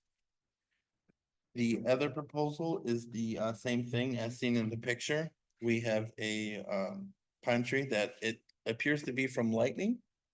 The neighboring tree looks like it was cut down predating me, but the stump is still there. So while that tree was there, the tree service was there, they would grind up the stump and they would just put sod over it and be done. Those are the three proposals as identified in the field inspection reports in January and February. Okay. Thank you. I will move to accept the proposal for number 152167 for the improvement of the roundabout outside North Lake in the amount of $5,662.06. Can I ask a question? Or Sure. I mean, we can discuss it. Does anyone second? like to just before, as far as, the items that we're determining need to be taken care of, or that you're determining, I guess that's my question. Is United sort of guiding us and letting us know, hey, this is the stuff that we need to take care of? Okay. So, of course, we can go wild in here and I can find anything and give you just random proposals, right? These particular proposals were brought to you guys here and also found in the inspection report. What makes me bring them to you is the risk. So if there's standing trees next to a structure, I immediately jot that down and I just do a risk factor. So that's why you'll always see me bring in a lot of trees. Of course, I could pick apart the entrances and say, hey, we can redo it, make it beautiful, and bring in renderings, but there's no risk there, right? So we've proposed pocket parks and common areas like that. And we've even prioritized them, but it seems that we've all been focusing on what needs to be done before what we want to do. So with knowing that, I just bring to your attention, like, this actually is a problem. This could be a damage, it could be even litigation. I mean, if our tree falls on a house, I would feel awful if I didn't present it to you and didn't make you aware of the situation. So the risk factor is what makes me bring it to you. And if I hear it, especially twice here, if they come up and they come here from their homes comfortable to say, hey, this looks awful. I feel like I wouldn't be doing my job if I didn't at least give you a proposal. Like this one, that one, that's been brought up several times. I mean, asked about, or. Now, with this one, so on North Lake, we got brand new construction going in. Yeah. We got people trying to sell homes, and we got people that just recently bought or have lived there a long time, and the other circles are great. We even put annuals in that we rotate throughout the year, whereas we've done nothing here. And it's just, I don't want to say it's a catch-all, but it's just, Yeah. Yes. So I guess like my point to the board, the only point I'm trying to make. Yep. No, that's okay. I guess the only point I'm trying to make is I've been on since November, and each meeting, it seems we've got like another, and this might just come with the territory of having a neighborhood this big, right? But $9, $7, $12, $15, $20,000 that we're voting, to spend on this stuff. So I guess I'm just wondering, I understand the risk factor, but like more for the board. And I've tried to ask this before, but I guess maybe I'm not asking it correctly. I'm trying to understand like the hierarchy of wish lists, things to get done in harmony with our monies, right? love the tree idea, want the neighborhood to be pretty. I'm a homeowner here too. I guess like I'm just trying to understand. Is there not another way than voting on like 10K each meeting for trees and stuff? I mean, I'll speak to that. I mean, Yeah. and feel free to, add, Nick, but, these are, in this case here, I mean, honestly, this is, kind of light, compared to some of our previous months. We absolutely have the choice to, vote no on any of these proposals.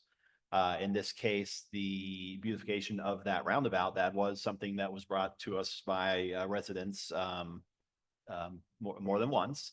Right. And as, Nick spoke to, I'd say, pretty responsibly, not going overboard with, adding, trees and stuff, but, plants that they know are likely to be healthy and all that. Not block the view, but still, kind of, come close to bringing it up to the standards of the other roundabouts and, areas that are landscaped around the community. And then for the other two, that are, I'll say, considerably lower costs, he spoke to the risk factor. I mean, we do, so I guess maybe what you're getting at is the bigger picture of the stuff that should happen every day. That is, that's all negotiated when we put the contract out for bids, which is a thing that happens, I forget, it's dictated by law how often we have to put our landscaping contract out for bid, just, by nature of how big it is. But all that everyday stuff, the mowing, the irrigation, the everyday stuff is supposed to be part of that overall budget. What we're talking about here are things that have come up that are, outside of the regular maintenance. Right. Or upkeep. No, I get that. I know. That's what I'm saying. Every meeting we have, and that's obviously comes with the territory. Things come up, right? But there are several other things besides trees and plants, which again are great, love them.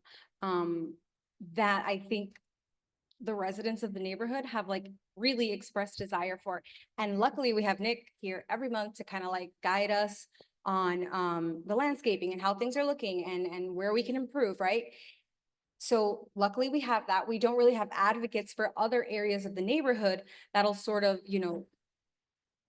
represent the other needs or desires of the neighborhood. So while I think it's really important to tackle those trees that you said might pose some sort of risk, I think it's also really important to consider that every single meeting, we're voting for several thousands of dollars for landscaping, for an additional landscaping, right? And I think it's also really important to consider that when the residents say, hey, can we get that taken care of? That's really ugly.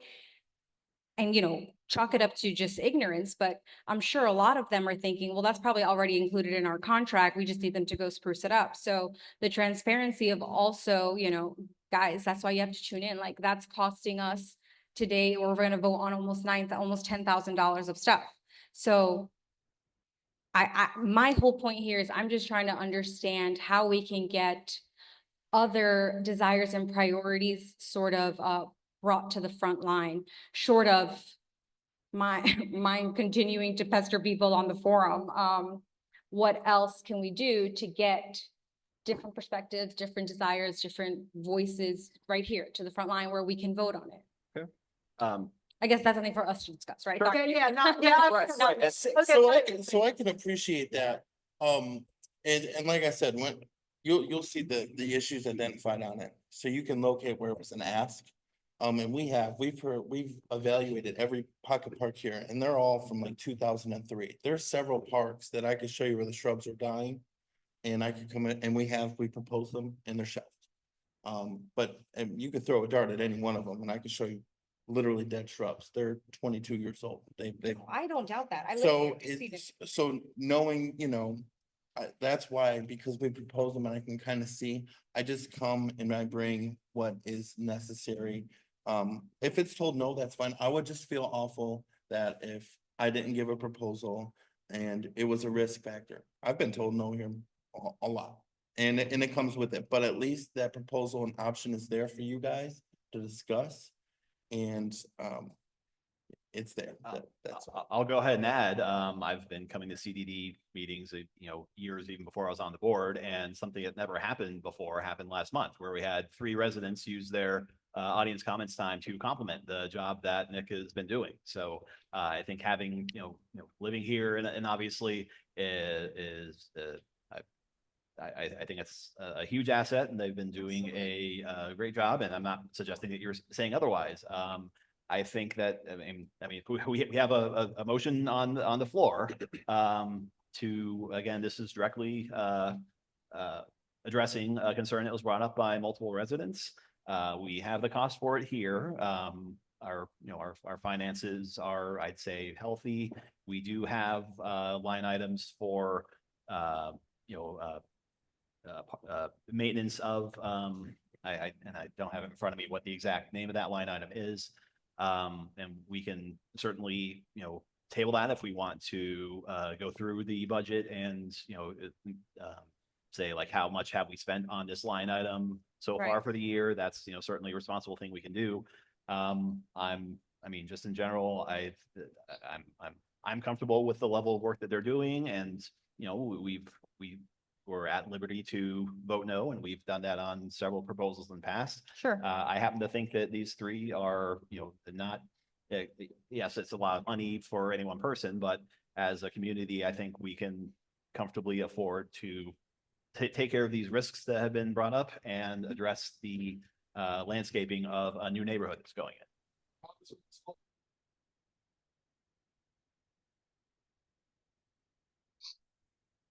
Never, I'm not saying it never happens, but we have also, we're, past an hour and a half at this point. Can you keep it under 30 seconds? Yeah, I think for safety purposes, I'd like for you guys to go forward, and we don't need trees in people's houses, especially with the storms that we had and anything that may come. But $6 grand for the back of the neighborhood, those funds can be allocated for something else. There are other needs. And that's fine. I mean, that's. Okay, and Okay, that's exactly why yeah. So, Oh. 2 seconds. And maybe a cheaper resolution back in April. Okay, thank you. Thank you. Nick. And as much as we love to hear that, good compliments, we still get complaints, and I still try. There was a individual that made a comment, he wasn't so happy here tonight. So I take these notes and I try to, accommodate those people and try to make everyone as happy as possible. Will I make everybody happy? No. Will I certainly try? Yeah. So, I mean, you guys are. Right, so, free to vote however. well, yeah, the motion on the floor is just for the roundabout, the first proposal, which no one has seconded, and.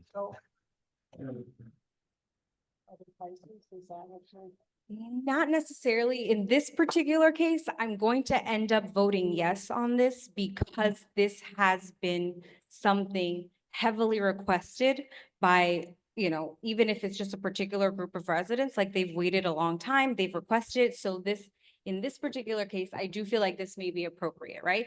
Could we maybe find a cheaper alternative? Sure, perhaps, but whatever, we can. And This is something that has come directly from the residents. So it's something that I'm okay with voting yes on. My question is more, since my first meeting in November, I think we've probably approved like over 50 grand of additional landscaping stuff. And I think that's great, the beautification of the neighborhood. But I'm just wondering, those 50 grand the landscaping could have been like one item on that wish list, but maybe there was something else that the neighborhood really wants. So again, this is more for us. Like, I'm just trying to figure out here, how are we ranking what needs to be done? How are we even getting other inputs and ideas, like aside from landscaping? So what I can add to this is, that's a landscape proposal. There's a plant count. And you guys can come back and say, hey, Nick, can you find a solution at this price point? I certainly can go over there and see if I can eliminate some things and, to accommodate the budget. It was just an ask, and this is just my opinion of what would need. I certainly, willing to do that. I've done that in the past. It wasn't 50 since November. And everyone that I've proposed since then, there's only been items identified on the field. So I feel I won't be doing my job if I don't respond. For sure. So- This is not a, No, no, I like, know you're we're not. voting on different things. I love that we have Nick from United here. But you Can we also get like somebody else that's minding this stuff, just so we have different voices, different groups, different point of views represented right up here, just like you. It's not so much towards you. It's just No, more no, like I a thought. totally get it. I just want you guys to understand that if you guys say a proposal, Nick, you know what, can you figure out a way to, you know, shave X amount of dollars off? I have no problem going down there and seeing if I can cut back on plants, cut back on materials, and then revisit, because you know, no one came with me. There wasn't a guideline. I just went down there and I based on what we currently have in the community, and I take those species and I come up with a proposal. And if you guys counter, I'm certainly open to providing a different one. You will always have that option with us. And I want that on the record And in general. yes, thank you. And I mean, my thoughts are you can lead a horse to water, but you know, can't necessarily make them drink. All we can do is, you know, communicate as much as we can with residents. If they don't bring their concerns to us, I mean, we can't telepathically know what everyone's concerns are. So, and I'm sorry if that came, you know, I didn't mean to. No, Yeah. I get it. If they're not, if all we can do is respond to what we're told, what concerns people bring to us directly on the board, which we're aiming to do with this motion on the floor. So, Well, and if I could chime in a little bit, am I coming on that? Okay. Yeah. Most of the things when I vote, aside from the ramp at the tunnel, it's the stuff like the trees are taken down by the pool, they're a danger. These trees present a risk. The roundabout, I'm 50-50 on, but I guess I figure if all the other roundabouts are nice looking, that one should be as well. Regardless of whether people bring it to us or not, we can see it with our own eyes, and Nick has identified it through the inspection report. And so I think there's a certain standard that we try to get up to, and some of those things don't fall within the contract. But I think most other things are wants rather than needs, because our landscaping is a need. I To a guess certain it's- extent, absolutely. Right, yeah, either that or rip a whole bunch of stuff out so we don't have to take care of it, so, you know. And unfortunately, a lot of our trees are so old and there's just an ongoing issue. It has been for about 3 years now, as long as I've been on the board, and but. sorry, I thought. Yeah. Go ahead. So she was just asking how we kind of do our thinking, because we did turn down, he came in with some proposals for the pocket parks. We turned down 2 or 3 of those, All that of we, all of them, yeah. We did, out of all of the pocket parks, I don't think we did one. I turned Yeah. down I presented the soccer field that was turned down. Yeah. But again, that, it was a documentation. I wanted it early on. So if, let's say, next week, someone sends an email, and says, my park is atrocious. My response is I'm gonna send you the pocket park proposal. I'm gonna send you the date it was sent. Like, in other words, we're aware of it. We've proposed it. It was a shelf project, but this was the cost associated with it. If it was over a year, I'll certainly go re-propose it, but a lot of them are identified. I knew they were gonna be turned down, but it was, for me, it was, here's the information, being proactive. Now you know what's going on at every pocket park, but every one of them were turned down. And We we didn't would, do one. we would like to do them, but there's only so many dollars to be, you know. to But be I didn't had. want anyone to drive to it. Like, you can go right now and you can see me like, Nick, look at these shrubs. I know, I knew as of August 23, Right. here they are. We're aware. But again, that it was a want, there was no risk. You know, maybe we pull them out and just leave empty flower beds until we move forward. But a lot of it's just documentation. Totally get, but I will always point out risk. You know, if it's next to a house, I mean, I don't want a tree fall on my house. No. Okay, so we do have a motion on the floor. If no one's going to second that, then that's the end of it. The motion was for the proposal for the roundabout in the amount of $5,662.06. I'm gonna second that. Okay. All right, do we have any other discussion now? We have a motion and a second. All right. Joe? Yeah. Yeah. I don't like my voice on this. I guess I would like to see if we could get the price down a little bit, like Nick said, maybe put half as many plants or. I don't know if that really. The sod is the major cost. Now the sod there, it is the square footage. Okay. The plants I could certainly play with to bring it down. That's why I had mentioned the perimeter, so you guys understand the actual huge, scale yeah. of the Yeah, bed. yeah. And it's an odd shape. It's not a uniform circle. It, goes up, it goes down. But the sod I couldn't change, but I certainly could. But the more plants I take away, it'll be blank. And I think Yeah. that's what everyone's kind of upset with now. Yeah. I could probably make something happen, but just know that's what would end up. Right. All right, Okay. that's a good comment. The motion was for accepting the proposal as it is, so, let's vote. Favor? Aye. Hi. All right, motion passes unanimously. Yeah, Mr. Chairman, Oh, yeah. sorry, sorry to interrupt, but there's been a lot of discussion of risk and what the district's responsibility is related to trees, and I think it's important to clarify. The district has a legal responsibility to remove a defective tree that it has noticed that it's defective. The district does no obligation to remove a healthy tree. So I just want to make sure that everybody understands that just because a tree is in proximity to something does not mean the district is obligated to remove it. It's something that's within the board's discretion. And then just my second point I'll make is the supervisor that suggested we look at other areas. I would strongly encourage the board to try to define those areas. And as you get into your budget discussions, and if you have a workshop or whatever, try to identify what those areas are. And I think that would probably help address a lot of those very legitimate concerns. Excellent, thank you. So, yeah, Nick, go ahead. These trees that are proposed on today are dead. Yeah, they're. Okay. Yeah. I couldn't give injections to bring them back. We've been successful with injections just right across the street. But these ones they're done. Yeah. Okay. Lightning, there's no, Right. in this particular instance, yes.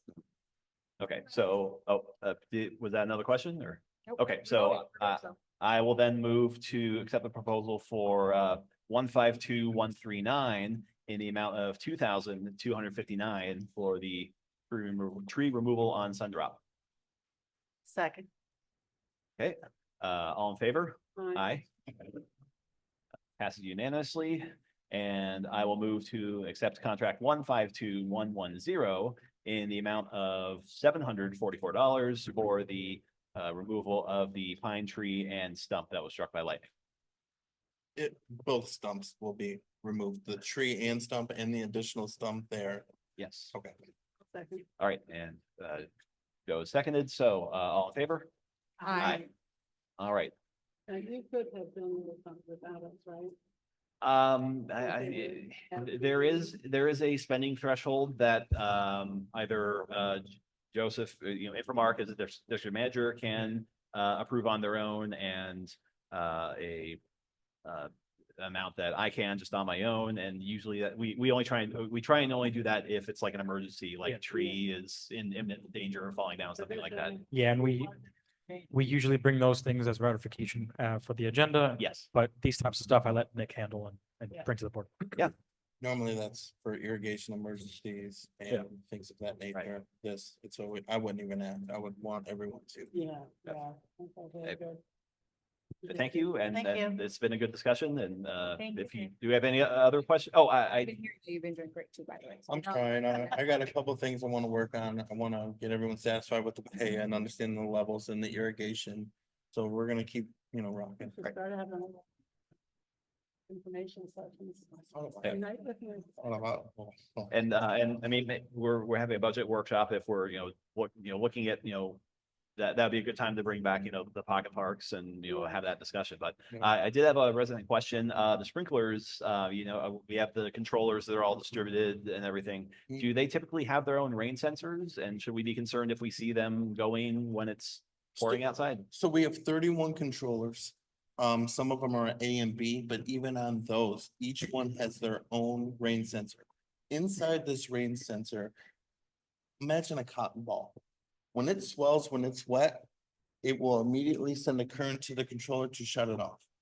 But I was just speaking with the individual right here, and I think it was, we agreed on 24 to 36 hours after a rainstorm, it went off. So yes, it's supposed to, but I don't know how long it takes. It could be humid. And you know, if it dries up, it's gonna go off.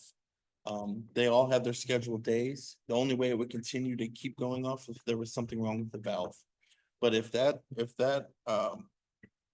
cotton ball, if you will, is dry, it will go off. But yes, every one of our controllers, which are 31, when we do have a map of the locations of those, they are outfitted with them. We did have vandalism in the beginning when we first installed them, but that was quickly corrected. And if we do see one going off in the rain, we really encourage people to use the email. And that helps me. I can go find it and replace it. It could be a branch fell in a windstorm, which is, you know, a big deal here because of our live oaks. Something, I mean, they're fragile. So sometimes they do defect. It's mechanical like anything else. And it's just outside all day long. So if it does, please, you know, email us and we can go in there and just replace that component. And that ultimately will save us money. And we can communicate that to residents as well. Absolutely. All right, do we have any other questions?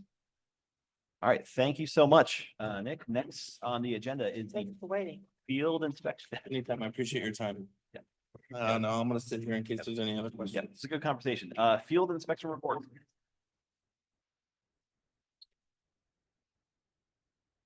Good evening. Hope that everyone's doing well. Jose Pavon, Informal Field Manager for the record. I want to go over a couple of things and basically now that Nick's also is talking about vandalism. A few days ago, we had an issue in the Buckley gate, the one that goes to the dock. I mean, pretty much is broken. I mean, someone apparently just pull it and then they just broke the whole thing. Project. Can you hear me better now?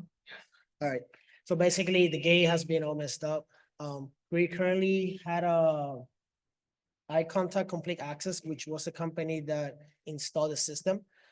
But for me, it seems that the proposal that they sent to us was quite high. So I just went ahead and contact a company. That way they can just go build us the gate, 2 panels, and we're gonna install it in-house. So it's gonna be around $500 just for the gate and the 2 panels. When here, they was charging 2,000 just for the gate. Thank you. That's So, awesome. I mean, we are working on that. That was that's the proposal that is, after the. Yeah, I saw it. The, yes, correct. So basically, we are working on that. We already ordered the gates and the 2 panels. The currently that we have are residential, the one that I request are commercial. So it's gonna be even Oh, stronger. that's great. Well, thank you so much. So I'm working with that. I just have to wait to them to build the gate. Once they build it, I'll go ahead and pick it up and then we're gonna install it. What are we thinking the lead time on that is? For next week, we are gonna be working on that. We already requested on Monday. That was the day when so pretty much I would like to say between Monday and Tuesday of next week, I'm gonna be picking up the gates. That way we can install it during that week. So by Thank next you. week, yeah, that will be all fixed. All Thank you so much. right, that's still going to be compatible with the card access. Yes, yeah, so what we're replacing is the gate and the 2 panels in the sides. Okay. The gate access, that's gonna be the same, everything, yes, yeah. All right, everything's and gonna be- that's still operational. Correct. Okay. Correct. Actually, one of the members that we have from staff, he used to work with this company in the past. So he's very knowledgeable how to install the whole system. So that's why I decided that it should be a better route just to do it in-house and just spending $2,000 just to do a gate, so. Excellent. About the grinding, we have been doing a lot of progress in the grinding. We start here in the swimming club, going up 5 Oak. Now we're in the Cap Briar, right in front of almost in the dog park that is located in the Cap Briar. There's a lot of grinding. It takes a minute, those panels, because of the size. It's not the same size of the one that everybody has here in front of their house. So they're taking more time. So we're currently working on that. Next week, other than just installing the gate, I have my team just dedicated to do the grinding. Basically, that's what we're doing Tuesday, Wednesday, and Thursday, because those are the only days that I have the full staff. About the playgrounds, has been brought to my attention, basically based on the inspection that we did as well. The playgrounds, they need attention. Some of them they need paint. Some of them they need to replace some areas. There's some trip hazards around the playgrounds. What I did, I went over all the playgrounds that we have in the community. I took pictures of all the playgrounds. I also had an address, and I sent over that to a playground company. That way to see how much they will charge us to do inspection in all the playgrounds that we have. Basically, we need a company that's specialized in those type of things to provide accurate inspection based on the size, the structure, how it is, what I would need to replace, and those kind of things. So I'm looking forward to have the quote of how much is going to be the inspection in all the playgrounds that we have. That way I can share that over with all of you guys. Yes. Pretty much everything. So that's repairs that are needed or like painting or both? So what they're gonna do is they're gonna give us a quote or an idea of what needs to be replaced in guidelines for the playground to be a safe and not a hazard for children or anyone. Like, and then we will bring it to the board and assess with the board how you want to go about it. If you want to allocate funds to repair or replace the playgrounds, or how the board sees fit to go about it. Okay, so just so I'm clear, this is a consultation company that is gonna tell us what our field services need to do, or they're gonna tell us and then they do? No. So basically, there are companies in order to do an inspection for the playground, you have to be certified for the playgrounds, because every single year, the law changes about the playgrounds, the ADA compliance, all that information. So basically, this company, the requirement that I did was to tell us how much would be for them to come by the community with all the playgrounds that we have. There's a bunch of things that maybe I can see that are obvious, like paint things or hazards, like some of them, they have like some rubber in the steps, like to prevent them being slippery, those kind of things. I can tell that, okay, this needs to be replaced. Right. But there's other things that, let's say in this two sides right here, they have like a box where the mulch is inside. It's like, there's like a rubber mud box inside. Apparently now, those playgrounds has been installed 20 years ago, correct? Right. So the measurements from the swing from that box has been changed during the years. So that's an example of the person that came. A lot of stuff. So apparently a lot of stuff have been changed with the playground, so that's why. Yeah, so the codes for them could vary between, level of mulch grounded for a swing for children or. Mhm. Correct, Yes. correct. So how often inspection needed to be done? This is our first one in 20 years. How often will it need to be done? That's a question that I will have to do to the company. This is actually, I'm started working with this right now. So once that they send me that over, that they do inspection, I will be personally with them. And that's something that I definitely have. Okay, so when they come and say, hypothetically, your swing is too close to the slide. Obviously, this was built 20 years ago. Are we like grandfathered in? Are we fine? Do we have to change that? Are we maybe like accidentally gonna open up a can of worms where we're gonna need like 12 new playgrounds in the neighborhood? I'm just trying to, are we gonna be held to compliance now that we have this inspection? If we go by, I would like to say all the laws and all the information has been changed according with the safety for everybody that use the playground. I would like to say yes. So I had gotten to some thought with Raul on this. So I think the main reason why he outfitted this company to do the research with the playgrounds is because if we brought it to the insurance attention, the premium may raise due to the liability cost. Yeah, and that cost can outweigh the cost this inspector would cost, just to give us an idea on what's going to happen anyway. And then we can bring it to you guys and then just roughly decide on how to go about this. If you want to allocate money to have them either repaired or replaced, or just go about, the proper, Okay. minimal. Got it. thing. So my question was more, we get this report, we know that all this work needs to be done. We're not being Okay, so we're not being grandfathered in. We'll have to comply with the new, like a lot of our playgrounds are not ADA compliant, that sort of thing. So I'm just wondering, once this inspection happens and all this is now documented and we're non-compliant in several categories in every single park, are we gonna be like ordered to close our parks now until we have the money to redo all these playgrounds? I'm just wondering what the implications are gonna be. I don't think it'll reach that far as long as they're are done within a specific time frame or parameter, and I don't think it's like right away. I think you do have time because the laws or ordinance against this do understand that it takes time and money to be placed to get this in effect. And then, of course, vendors, there's a lot of motions that need to happen Right, with right. this. So I don't foresee that happening. However, in the sense of safety overall, there may be certain situations, depending on this report, that we may have to close certain things down because of the hazards that do impact with it, or the level of risk that they do impact. But this is something that we are still working on. There's not a full diagnosis of what needs to happen as of right now until we get this report back. Yeah. Yeah, and Mr. Chair, sorry to interrupt. This is the first I'm hearing of this issue from a legal standpoint, and I don't necessarily agree with everything that's been said. And I would just suggest that management reach out to me after the meeting and we can have a conversation on what the district, is required to do or is not required to do based on an inspection that happens in relation to ADA. So that I just wanted to make that comment. Understood. I'll reach out to you, Michael. Thank you. Another thing that I would like to talk about is the restrooms that we have in the Buck Lake. We have, so basically the septic pump is not, it's not working. Also, that pump has been installed there since it was built. So right now we try to bring it back, but it's not working at all. I was able to find the company that can assist us with this to do an inspection and actually provide us a quote for replacement. It's called All Florida Septic. So I already contacted them. I'm just waiting for the technique to come in, inspect the area, to provide me with a proposal. That way I can share that with you guys to see how much will be to replace that. And from the moment the Buck Lake restrooms are closed, because no one can flush the toilet. It's just, it will not go down at all. It's because of how old it is. So it needs to be replaced. So question related to that, and this would be a good district engineer question. We do have sewer service everywhere else in the neighborhood. Is it just because that's a lower lying area? Is that something to consider? Maybe more of an upfront expense, but less of a maintenance expense if it were something that were able to be connected to municipal sewers, since it's probably getting municipal water, or is it on the well?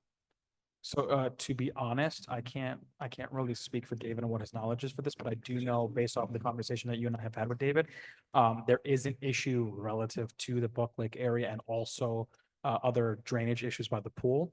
So I think they work together with this, but I think that we can direct that question to him if you want. Okay. We can have a private conversation with him and go from there. Right. Need to fix it. Yeah.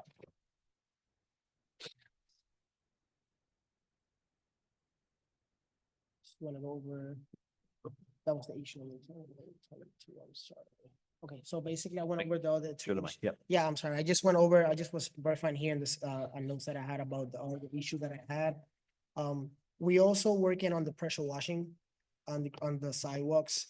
But right now, so basically every time that we are grinding, I'm splitting in teams, myself, like the way that I'm doing right now, myself and Brad, and then I have Nerky and Alfredo. We're working together to do the grinding, because once we do the grinding, we need 2 people to do the process. So right now, I put a stop on the pressure washing, but 1 week I'm just working on pressure washing, the other week I'm working on the grinding. So that's the way I'm working on that. Also, this week I was here with a vendor to show him about the area. He's gonna provide me a proposal. We're looking forward to have those proposals ready for the next meeting for the panels that need to be replaced.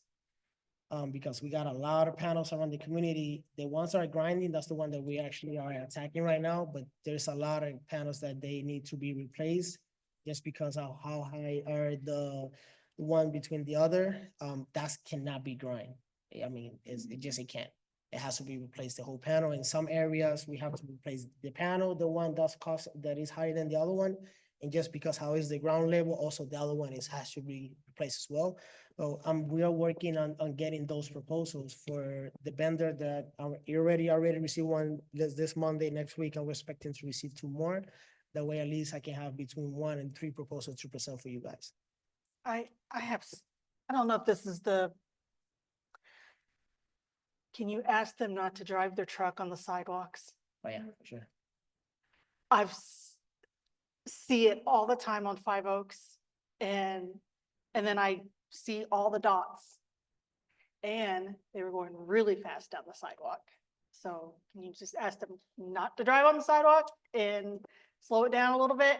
Cause, it was during morning time and we got 3 different school zones, three, how they. Yes, yes, for sure. I completely understand. Yeah, Yeah. I'll definitely. Yeah, look they at that. rode right by me on the sidewalk and I'm like, are you serious?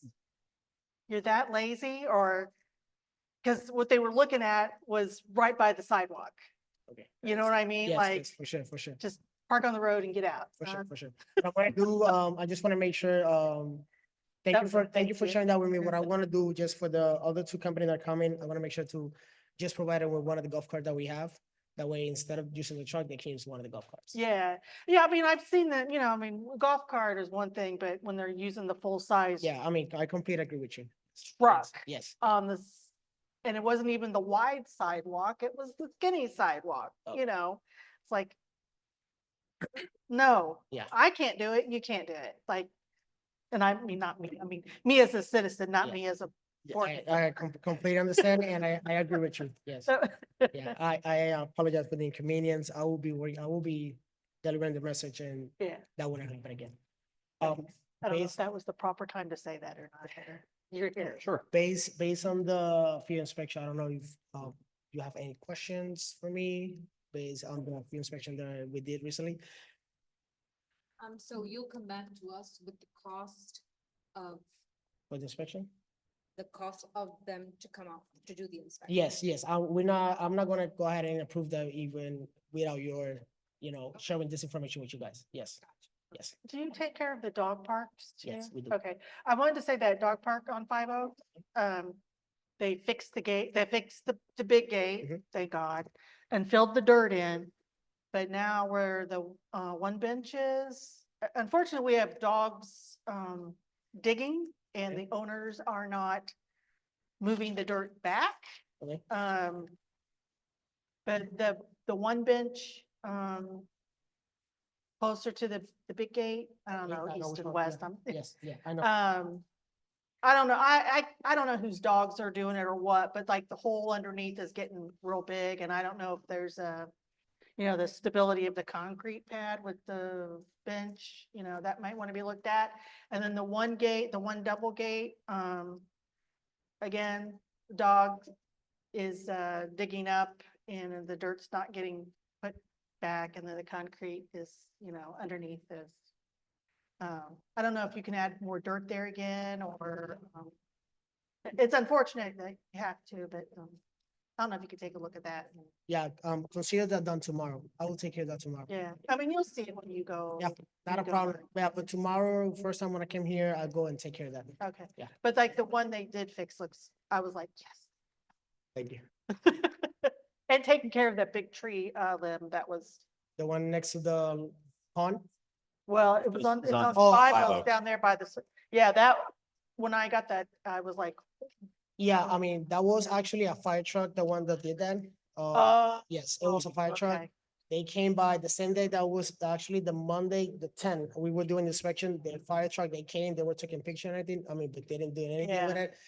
That same day, I was gonna take care of the tree, but by the time that I went to get the tools, I went back, there was a truck parked right there. Yeah, I didn't know who was the owner, so I wasn't able to do it that same day. But Yeah. the next day, first time in the morning, that was done. yeah, because I went and took a picture too and I was like, well, they can't do anything. There's Yeah, for cars, sure, there's yeah. like 2 or 3 cars parked there. Correct. I mean, your hands are tied, when you Yeah. do- but appreciate you taking care of that as soon as you Anytime. possibly could. What I'm gonna do, I'm gonna address this tomorrow morning. And I will send you a confirmation email. That way you know when it's done for the dog park. At least look, I would just want to make sure it's not gonna like collapse or, I completely agree. Sorry, correct. Yes. The ID cards, I know we were pretty much knocking those all out. Is the backlog completely, we don't have a backlog anymore? Anyone that has requested an access card now has an access card? Yes and no. So basically, everybody that based on when we had that conversation, yes, we currently had new residents that have been sending requests. Unfortunately, I wasn't able to be here the last 2 days. I mean, I've been, yeah, messed up real bad. So basically, like just tomorrow, that's one of the things I want to have done before Saturday and Sunday. So basically by tomorrow's the one that I already have on schedule, they're gonna be all done. So if anything comes during the weekend, that will be the news that we have. Yeah, yeah. I'm just trying to, Yeah. just so I can let the residents know when they reach out to me, what should they expect the typical turnaround I time mean, to be? based on the same document that they're filling up, it says between 1 and 3 days. Right. Even the documents indicate that I try to do it before that time. But what I'm doing, since I'm actually grinding, doing the stuff with the field, I'm not trying to spend every single day in the office. So I just select a day during the week to do all the access card that I need. Because that takes time between I have to create a profile, how to put all that information in the system. And there's a lot of work to be done in I the just field. wanted to know, what are we, what should they expect? Yes. Realistically, So- 1 to 3 days? Yeah, 1 to 3 days. But to be honest, I'm just, once I have between 2, 3 during the week, that's when I say, okay, so this is the amount of the days that, the right amount of requests that I have. So I'm just gonna go ahead, take a half a day and just take care of that. Sounds I don't know if you said. Don't do one thing at a time. Yeah, correct. Yep. I was going to bring up a similar issue and, this is, fault on my part. A resident had included me on an email and the other emails they sent to, there's a typo in the one email address and they sent it to Jorge, who I guess that email isn't being monitored anymore. So they're here sitting, thinking that we haven't, been answering them. I just now forwarded it to the correct address, so hopefully we can get a motion on that, but that's something to consider going forward, whether there's any old email addresses in InfoMark that may be still getting important emails going to. So to that, I don't have access to any previous district managers or field people, personnel, email addresses. But if any resident, any board member, if they have anything in terms of access cards or maintenance and they can't get in contact with Raul for any point, please send them to me and I will delegate the work. I'll make sure it gets done. Is there an option to maybe have a bounce back automatic, even if you can't access the email itself as an administrator? Maybe you can make it so that when an email does come in there, hey, this email is no longer monitored, you can reach out to here or have them forwarded to another email. Is that possible? We do have a system like that. Typically the residents or whoever's emailing would send their issue out to the CDD maintenance email, and then it would then be broken Right, out. but in Right. this case, it wasn't. Right, it either went to they were InfoMark email addresses, but they weren't someone who was actually here looking at the mailbox. So that's That's what I like. it's an InfoMark IT issue, Yeah, but really. to answer your question, every time that Jorge he receive an email, because he's still working with Informa, I think he's working in a different district. He does send me those emails. Once I receive it, that's when I take action. Okay, So, but Jorge, he's still working with us. The only thing he's working in a different district. okay. I mean, Well, so, then there's a resident that requested cards on the 11th, Okay. and as of tonight, they were still waiting for that. It had gone to Jorge, but I just now forwarded that to the correct address. Yeah, So but we'll- what I'm gonna do, I just gonna talk with Jorge. He normally does that every single time that he receives the email, he forward that to me, that way I can take care. But once that you send it over, I just go ahead and take care of that for Okay. tomorrow. Yep. I will get that done. All right, thank you. The trees are coming down tomorrow by the pool. Yes, ma'am. The pool is supposed to be closed for one day. Correct. Just tomorrow, Friday. Yes, ma'am. Okay. Yes. Unless something, yeah. it's hope not, but it will be for tomorrow. I already put some signs around the swimming pool. I'm sorry. So basically, it's been since Wednesday, I believe. So the residents that use the pool in the morning, they're always the same. So they are aware that tomorrow the pool is gonna be closed. Yes. And can I ask you now, I'm jumping ahead on the thing that, the grinding, the sidewalk grinding is Yes, so ma'am. important. Do you feel that you think we need to hire someone else additional for a period of time? Because it's on the agenda, I asked how to put it on Yes. the agenda, but I guess I should have asked your opinion first. So basically, I would definitely agree with you, just because the way that we're attacking the sidewalks, like Dan said earlier, when we started the meeting, we have 22 miles of grinding, of sidewalks, I'm sorry. And we have more panels that needs to be grind of the one that needs to be replaced. And there's a lot. Definitely, It takes two people. Correct. On job. Correct. So, Yes. So it pulls you away from your administrative. That's correct. That's correct. Okay. Okay. Discuss it then on the Yep. agenda. Okay. Any other questions for field services? All right. Thank you, Raul. All right, thank you. Thank you. District engineer, he is not in attendance this week. Was there anything we wanted to speak to on that, Joseph? So he didn't give me much to speak on other than items that he had discussed at previous meetings that are still pending. He will be looking into and then potentially being able, with the time restraint, be able to give the board an update between the first and second week of March. But other than that, if you have any questions, please feel free to reach out to him and copy myself on it so that everyone can combine answers. Yes. All right. Next, district council. Mr. Eckert, you've already give a lot of valuable contribution tonight, but do you have anything else for your report? I will be very brief. I just want to let the board know that the district was named as a defendant in a foreclosure action, a residential foreclosure action. We were able to reach out to the attorney who filed that, and just through an email and a phone call, we were able to get the district dismissed out of that case. So you're no longer a party to that case. And other than that, it's been pretty quiet, but happy to answer any questions the board has. I have a quick question. A topic that I know we've discussed a couple times in the past. I think we were waiting for some sort of answers from legal, but we have a couple of residents here tonight that I know are here for specifically to understand what we're doing with the signs in the tower. So can you just remind us where we're at, what we're waiting for? Sure. Yeah, happy to do so. So we initially prepared a draft resolution, and we did that because it included the policy that we wanted the board to look at. I think that was probably in December timeframe, sometime around there. So that was not approved by the board. That was just a policy for you to review. At your last board meeting, we approved the range for the license fee as well as a deposit, and we only approved that for notice purposes only. Because anytime a district is going to charge a fee or a rate, we have to go through a public hearing process. And there's 29 days of notice that's required before we go through that process. So that public hearing, I believe, has been noticed by your district manager and will take place at your March meeting.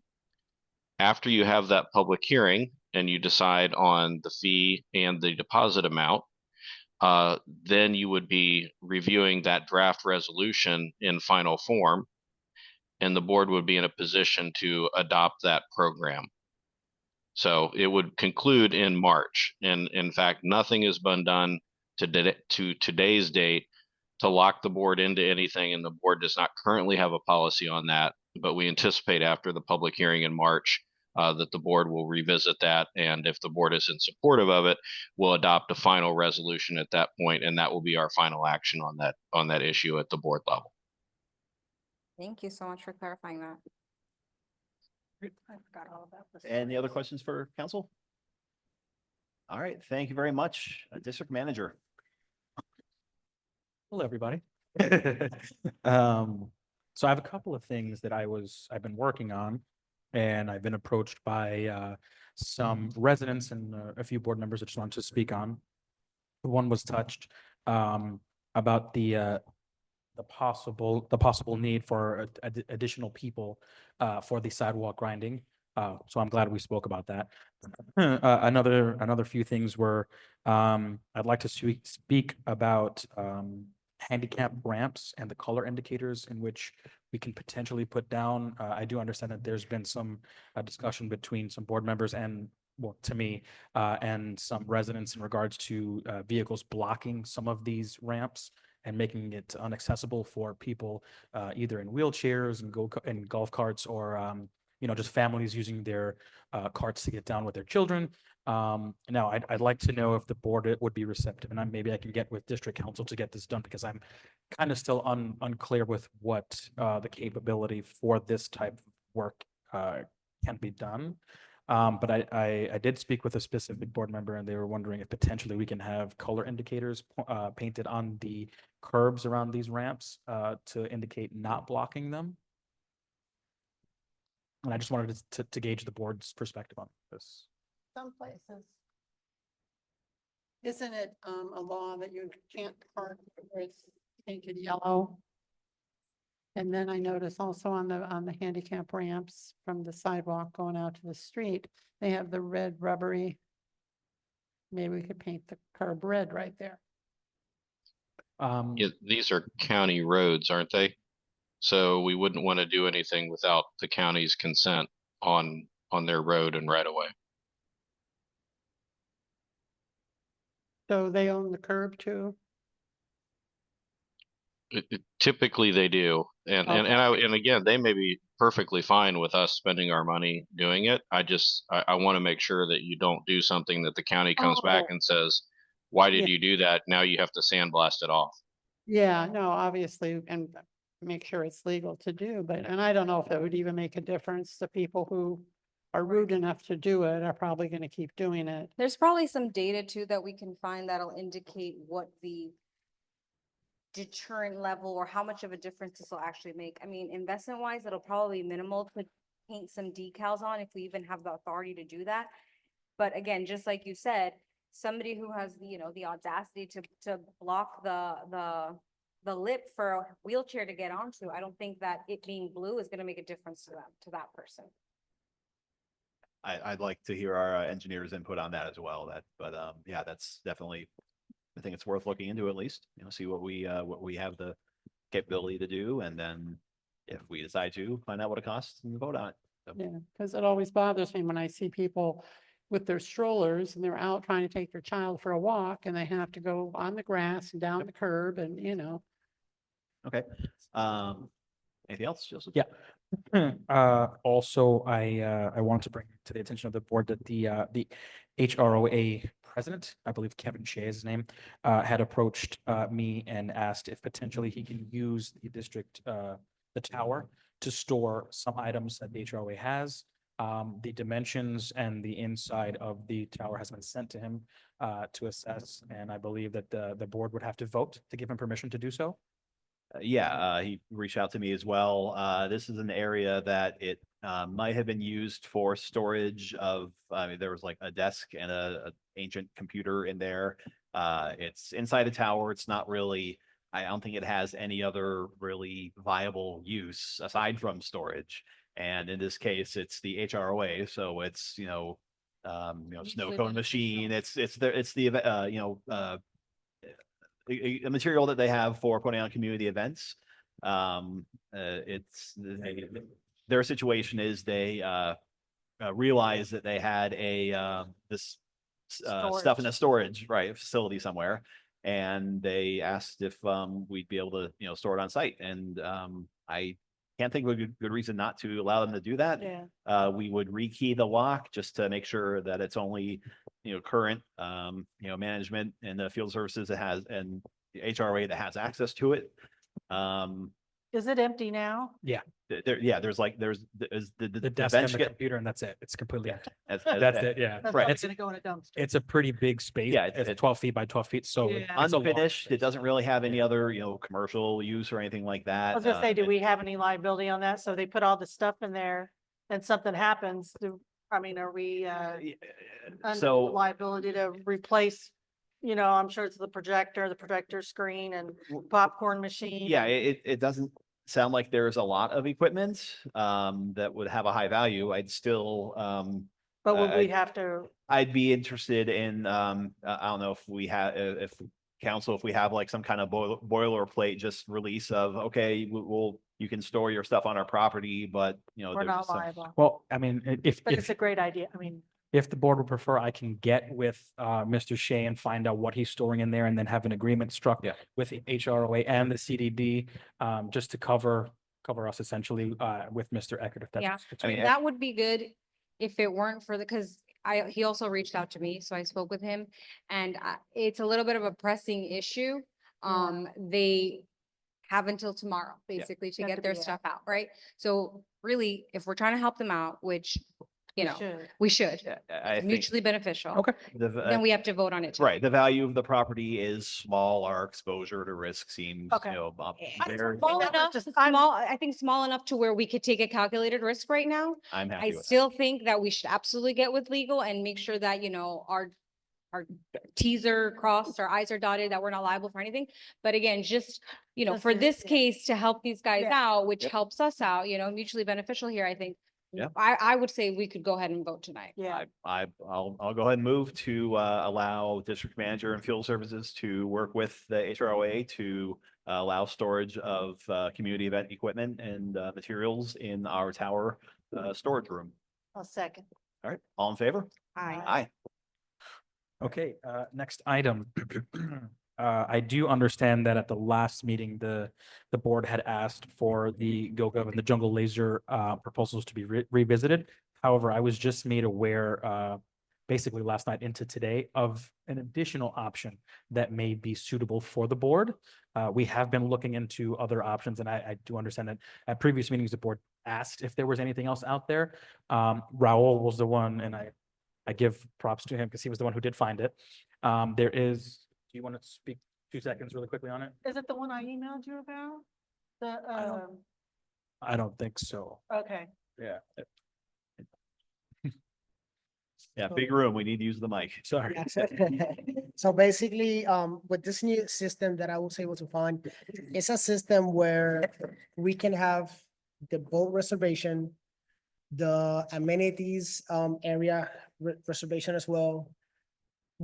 Any issue that any resident that would like to report in one platform with a call. So basically, it's a number that we will have as in the district. Any resident can call.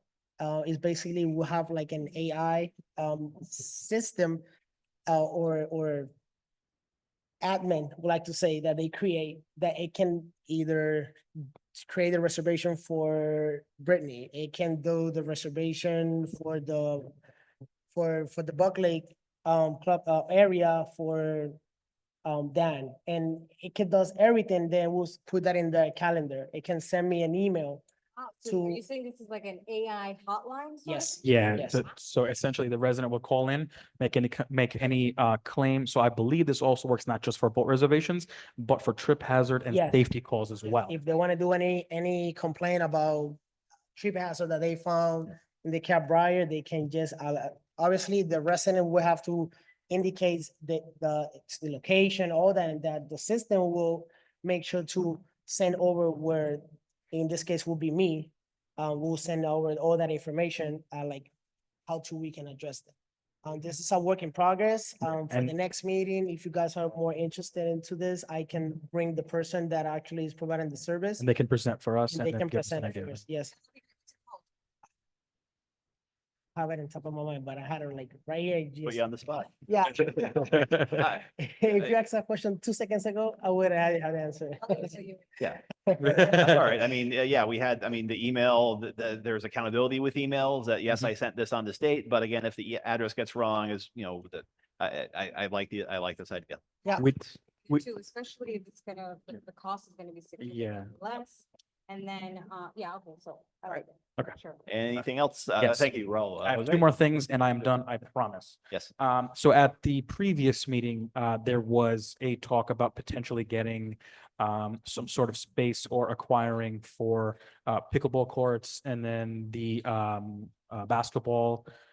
So I just wanted to ask, there may potentially be some spaces within the district that we can use to put down. There is a company that can put, you know, the rubberized mats down and the pickleball court, what's the word I'm looking for? The creation of it, because I do understand there's one that is by the golf course over here that I believe they rent out or can rent out to residents. Now, I do understand that potentially we would want, or the district would want one for residents that they don't have to pay into, such as they do over there. Would you prefer for me to look into something or an area and propose to you the idea of putting this there? I mean, I'm fine having the information. Yeah. If we can, it'll all come down to what it costs. Right. and what We're feeling with. I think it kind of ties right into that whole. What are What the, you were like, talking right, about. what's the hierarchy here? Like, what are we have to hear directly from the residents. Hey, we have X amount of dollars that we could potentially spend on something. Let's spitball, you know, so I would love to get a number and we could maybe give that as an option, but probably we're all probably thinking, yeah, something. There's We a can lot do of something. money. I mean, it's gonna be a lot. I mean, But- we might just be coming into a little bit of a windfall. Well, with the I- bond refinancing. Yeah, but we don't get to touch that. but we're saying, yeah, we have to have the big room. We have to have the mics for, anything we're saying. But I think in general, we're saying we'd like the information, Joseph. Okay, so I'll do my best to gather all the information and bring it hopefully by the next meeting. And then the last thing I wanted to bring up was there was a dock proposal that had come in to repair that area on the dock where the kayaks sit that's completely disarrayed. Do you know if that was included in the agenda that you loaded or no? Okay, so what I'm gonna do is very quickly, I'm gonna pass out the proposal and see if potentially if the board just wanted to, yeah, thank you. If you can just pass it along.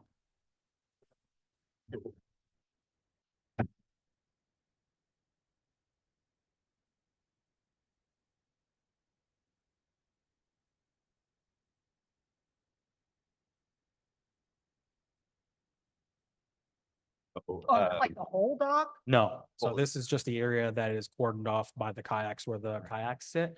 And I don't know if you've noticed, but the dock is leveled up and pulled up.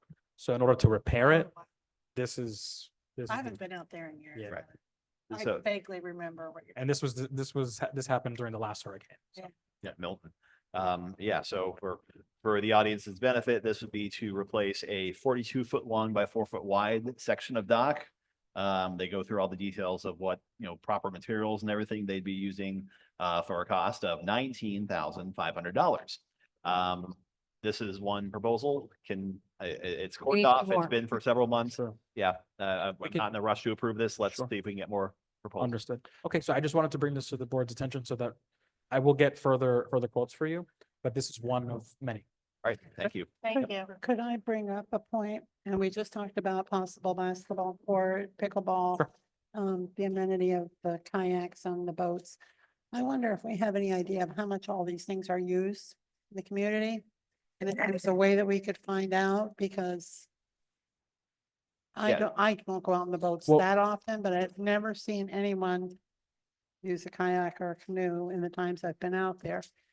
And that's $19,000. I'm not saying to do away with them necessarily, but we also have people waiting in line to Right. play basketball. Right, and I wonder if we could ever have a section of a meeting where we talk about the amenities and maybe the shift values of, like the soccer fields are so popular now. Right, I'll- Maybe I'll- we need another one. I'll speak to that real quick. Mark Cantonese, who's with Jungle Lasers, it's a current boat reservation system. There is a way to pull from the current existing system, and it used to be in CDE meetings in years past, just a report of what the boat reservations were each month.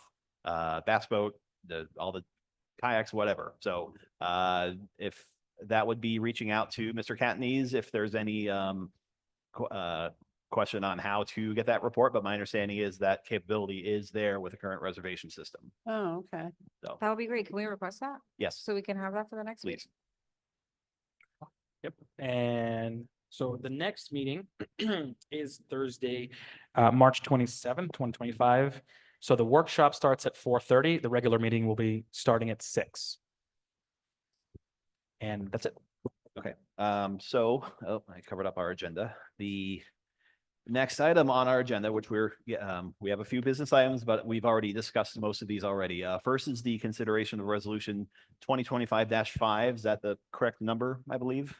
Right, setting the schedule for the remainder of the meetings for this current fiscal year through September at this location, including 2 budget workshops before the March 27th and April 24th meetings. I will move to adopt this resolution. Second. Second. All right. Julie got it first.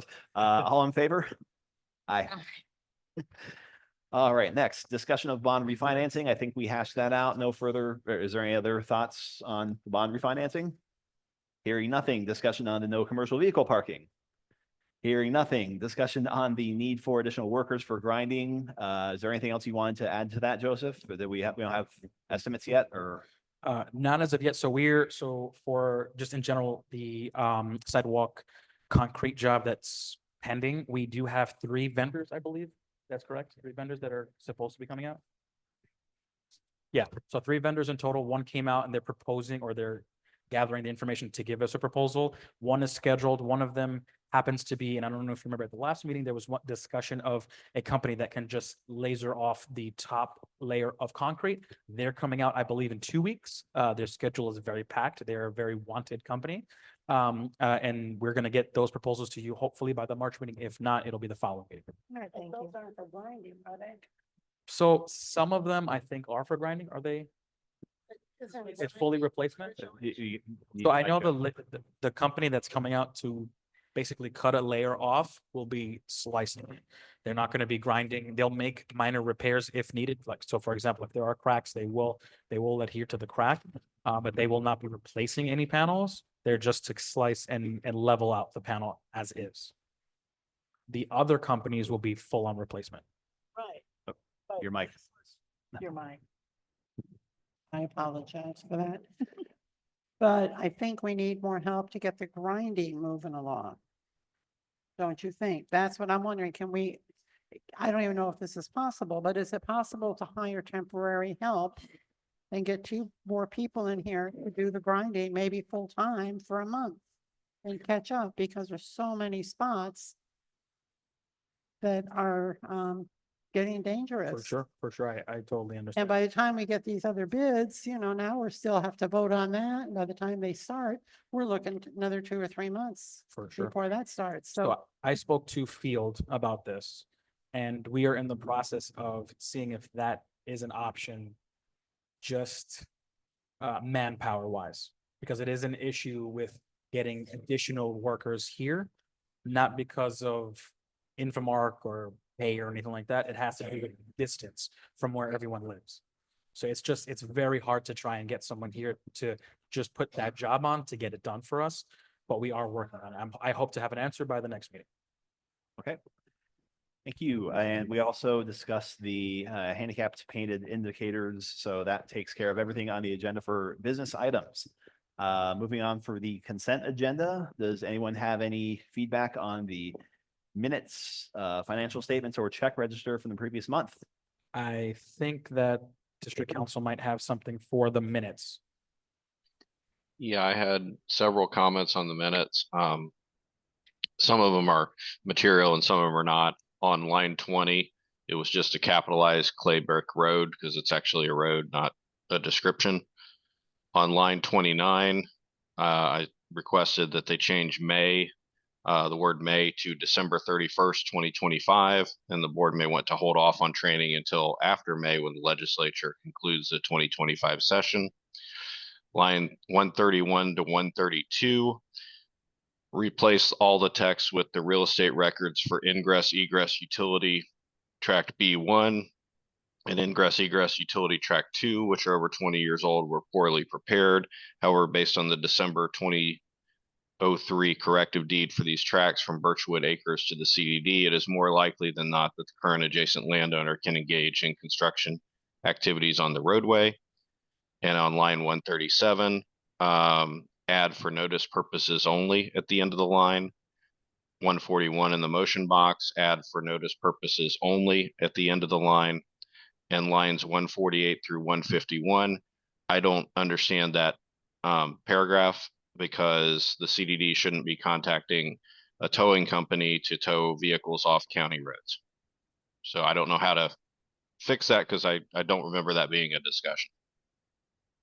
Okay. Yeah, and I'll speak to that real quick. I believe the only place that might be an issue is if we have signs at outside the Ashley Park pool and temporary office area that parking is for pool use only. But that was done by the board a number of years ago, and yeah, I'm not sure what the exact enforcement mechanism for that is, but that's the context. So. Yeah, and if it's in a parking lot that the CDD has, that's fine. But when it's within a county-owned right-of-way, the district can't do it. So. Okay. All right. So, and you'll, I guess, are you able to email all those to? I have. Okay. They've already been sent. Excellent. Yeah. So I'm looking for a motion to adopt the meeting minutes with district council's notes. So moved. All right. All in favor? Aye. All right. Supervisor requests. Oh, wait, sorry. you didn't, Oh, was there something else? I thought yeah, a review of the financial statement and the acceptance of the check register. that was, oh, okay. Oh, maybe it wasn't in Yeah, 'cause motion. That was, we- okay. So we his did the comments were on minutes. the minutes. That was the minutes, yeah. Were there any other comments on the financial statements or the check register? Okay, I will move to accept those. All right, all in favor? Aye, and that was Joe seconding. All right, now supervisor requests. All right, I have one real quick. I just want to real quick, thanks to the crew here at Sumesa. This is I think a beautiful location. I lucked out with where we're seating for the light. I know it's a little dim in here, but hopefully everyone's been able to see us and hear us all right. My thoughts are, and Joe's, I'll get the board's feedback on this.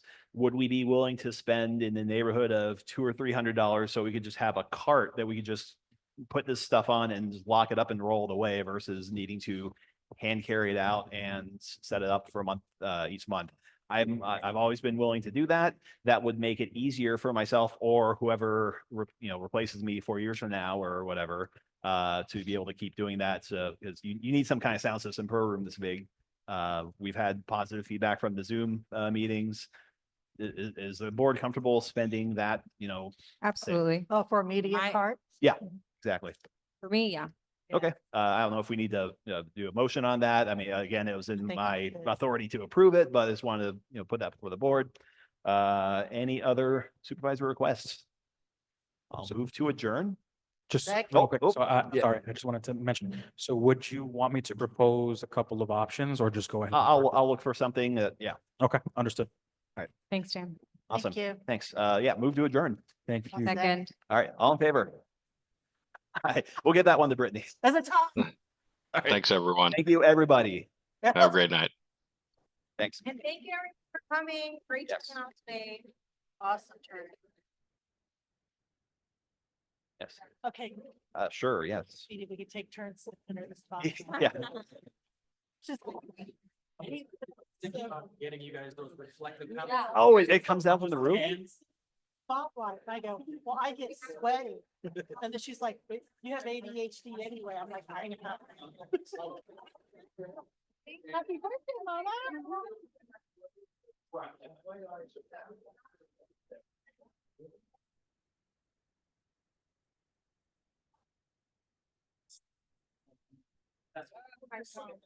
It was great. Oh,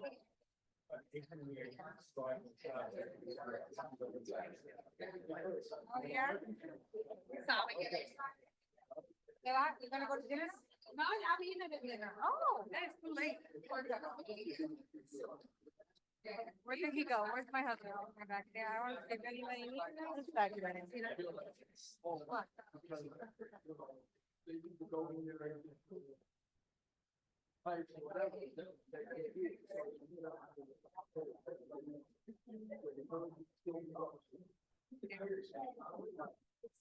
We're going on 13.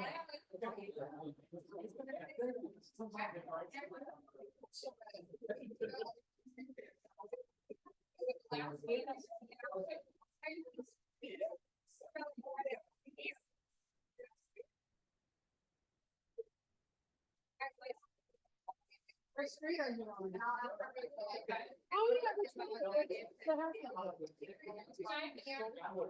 The what?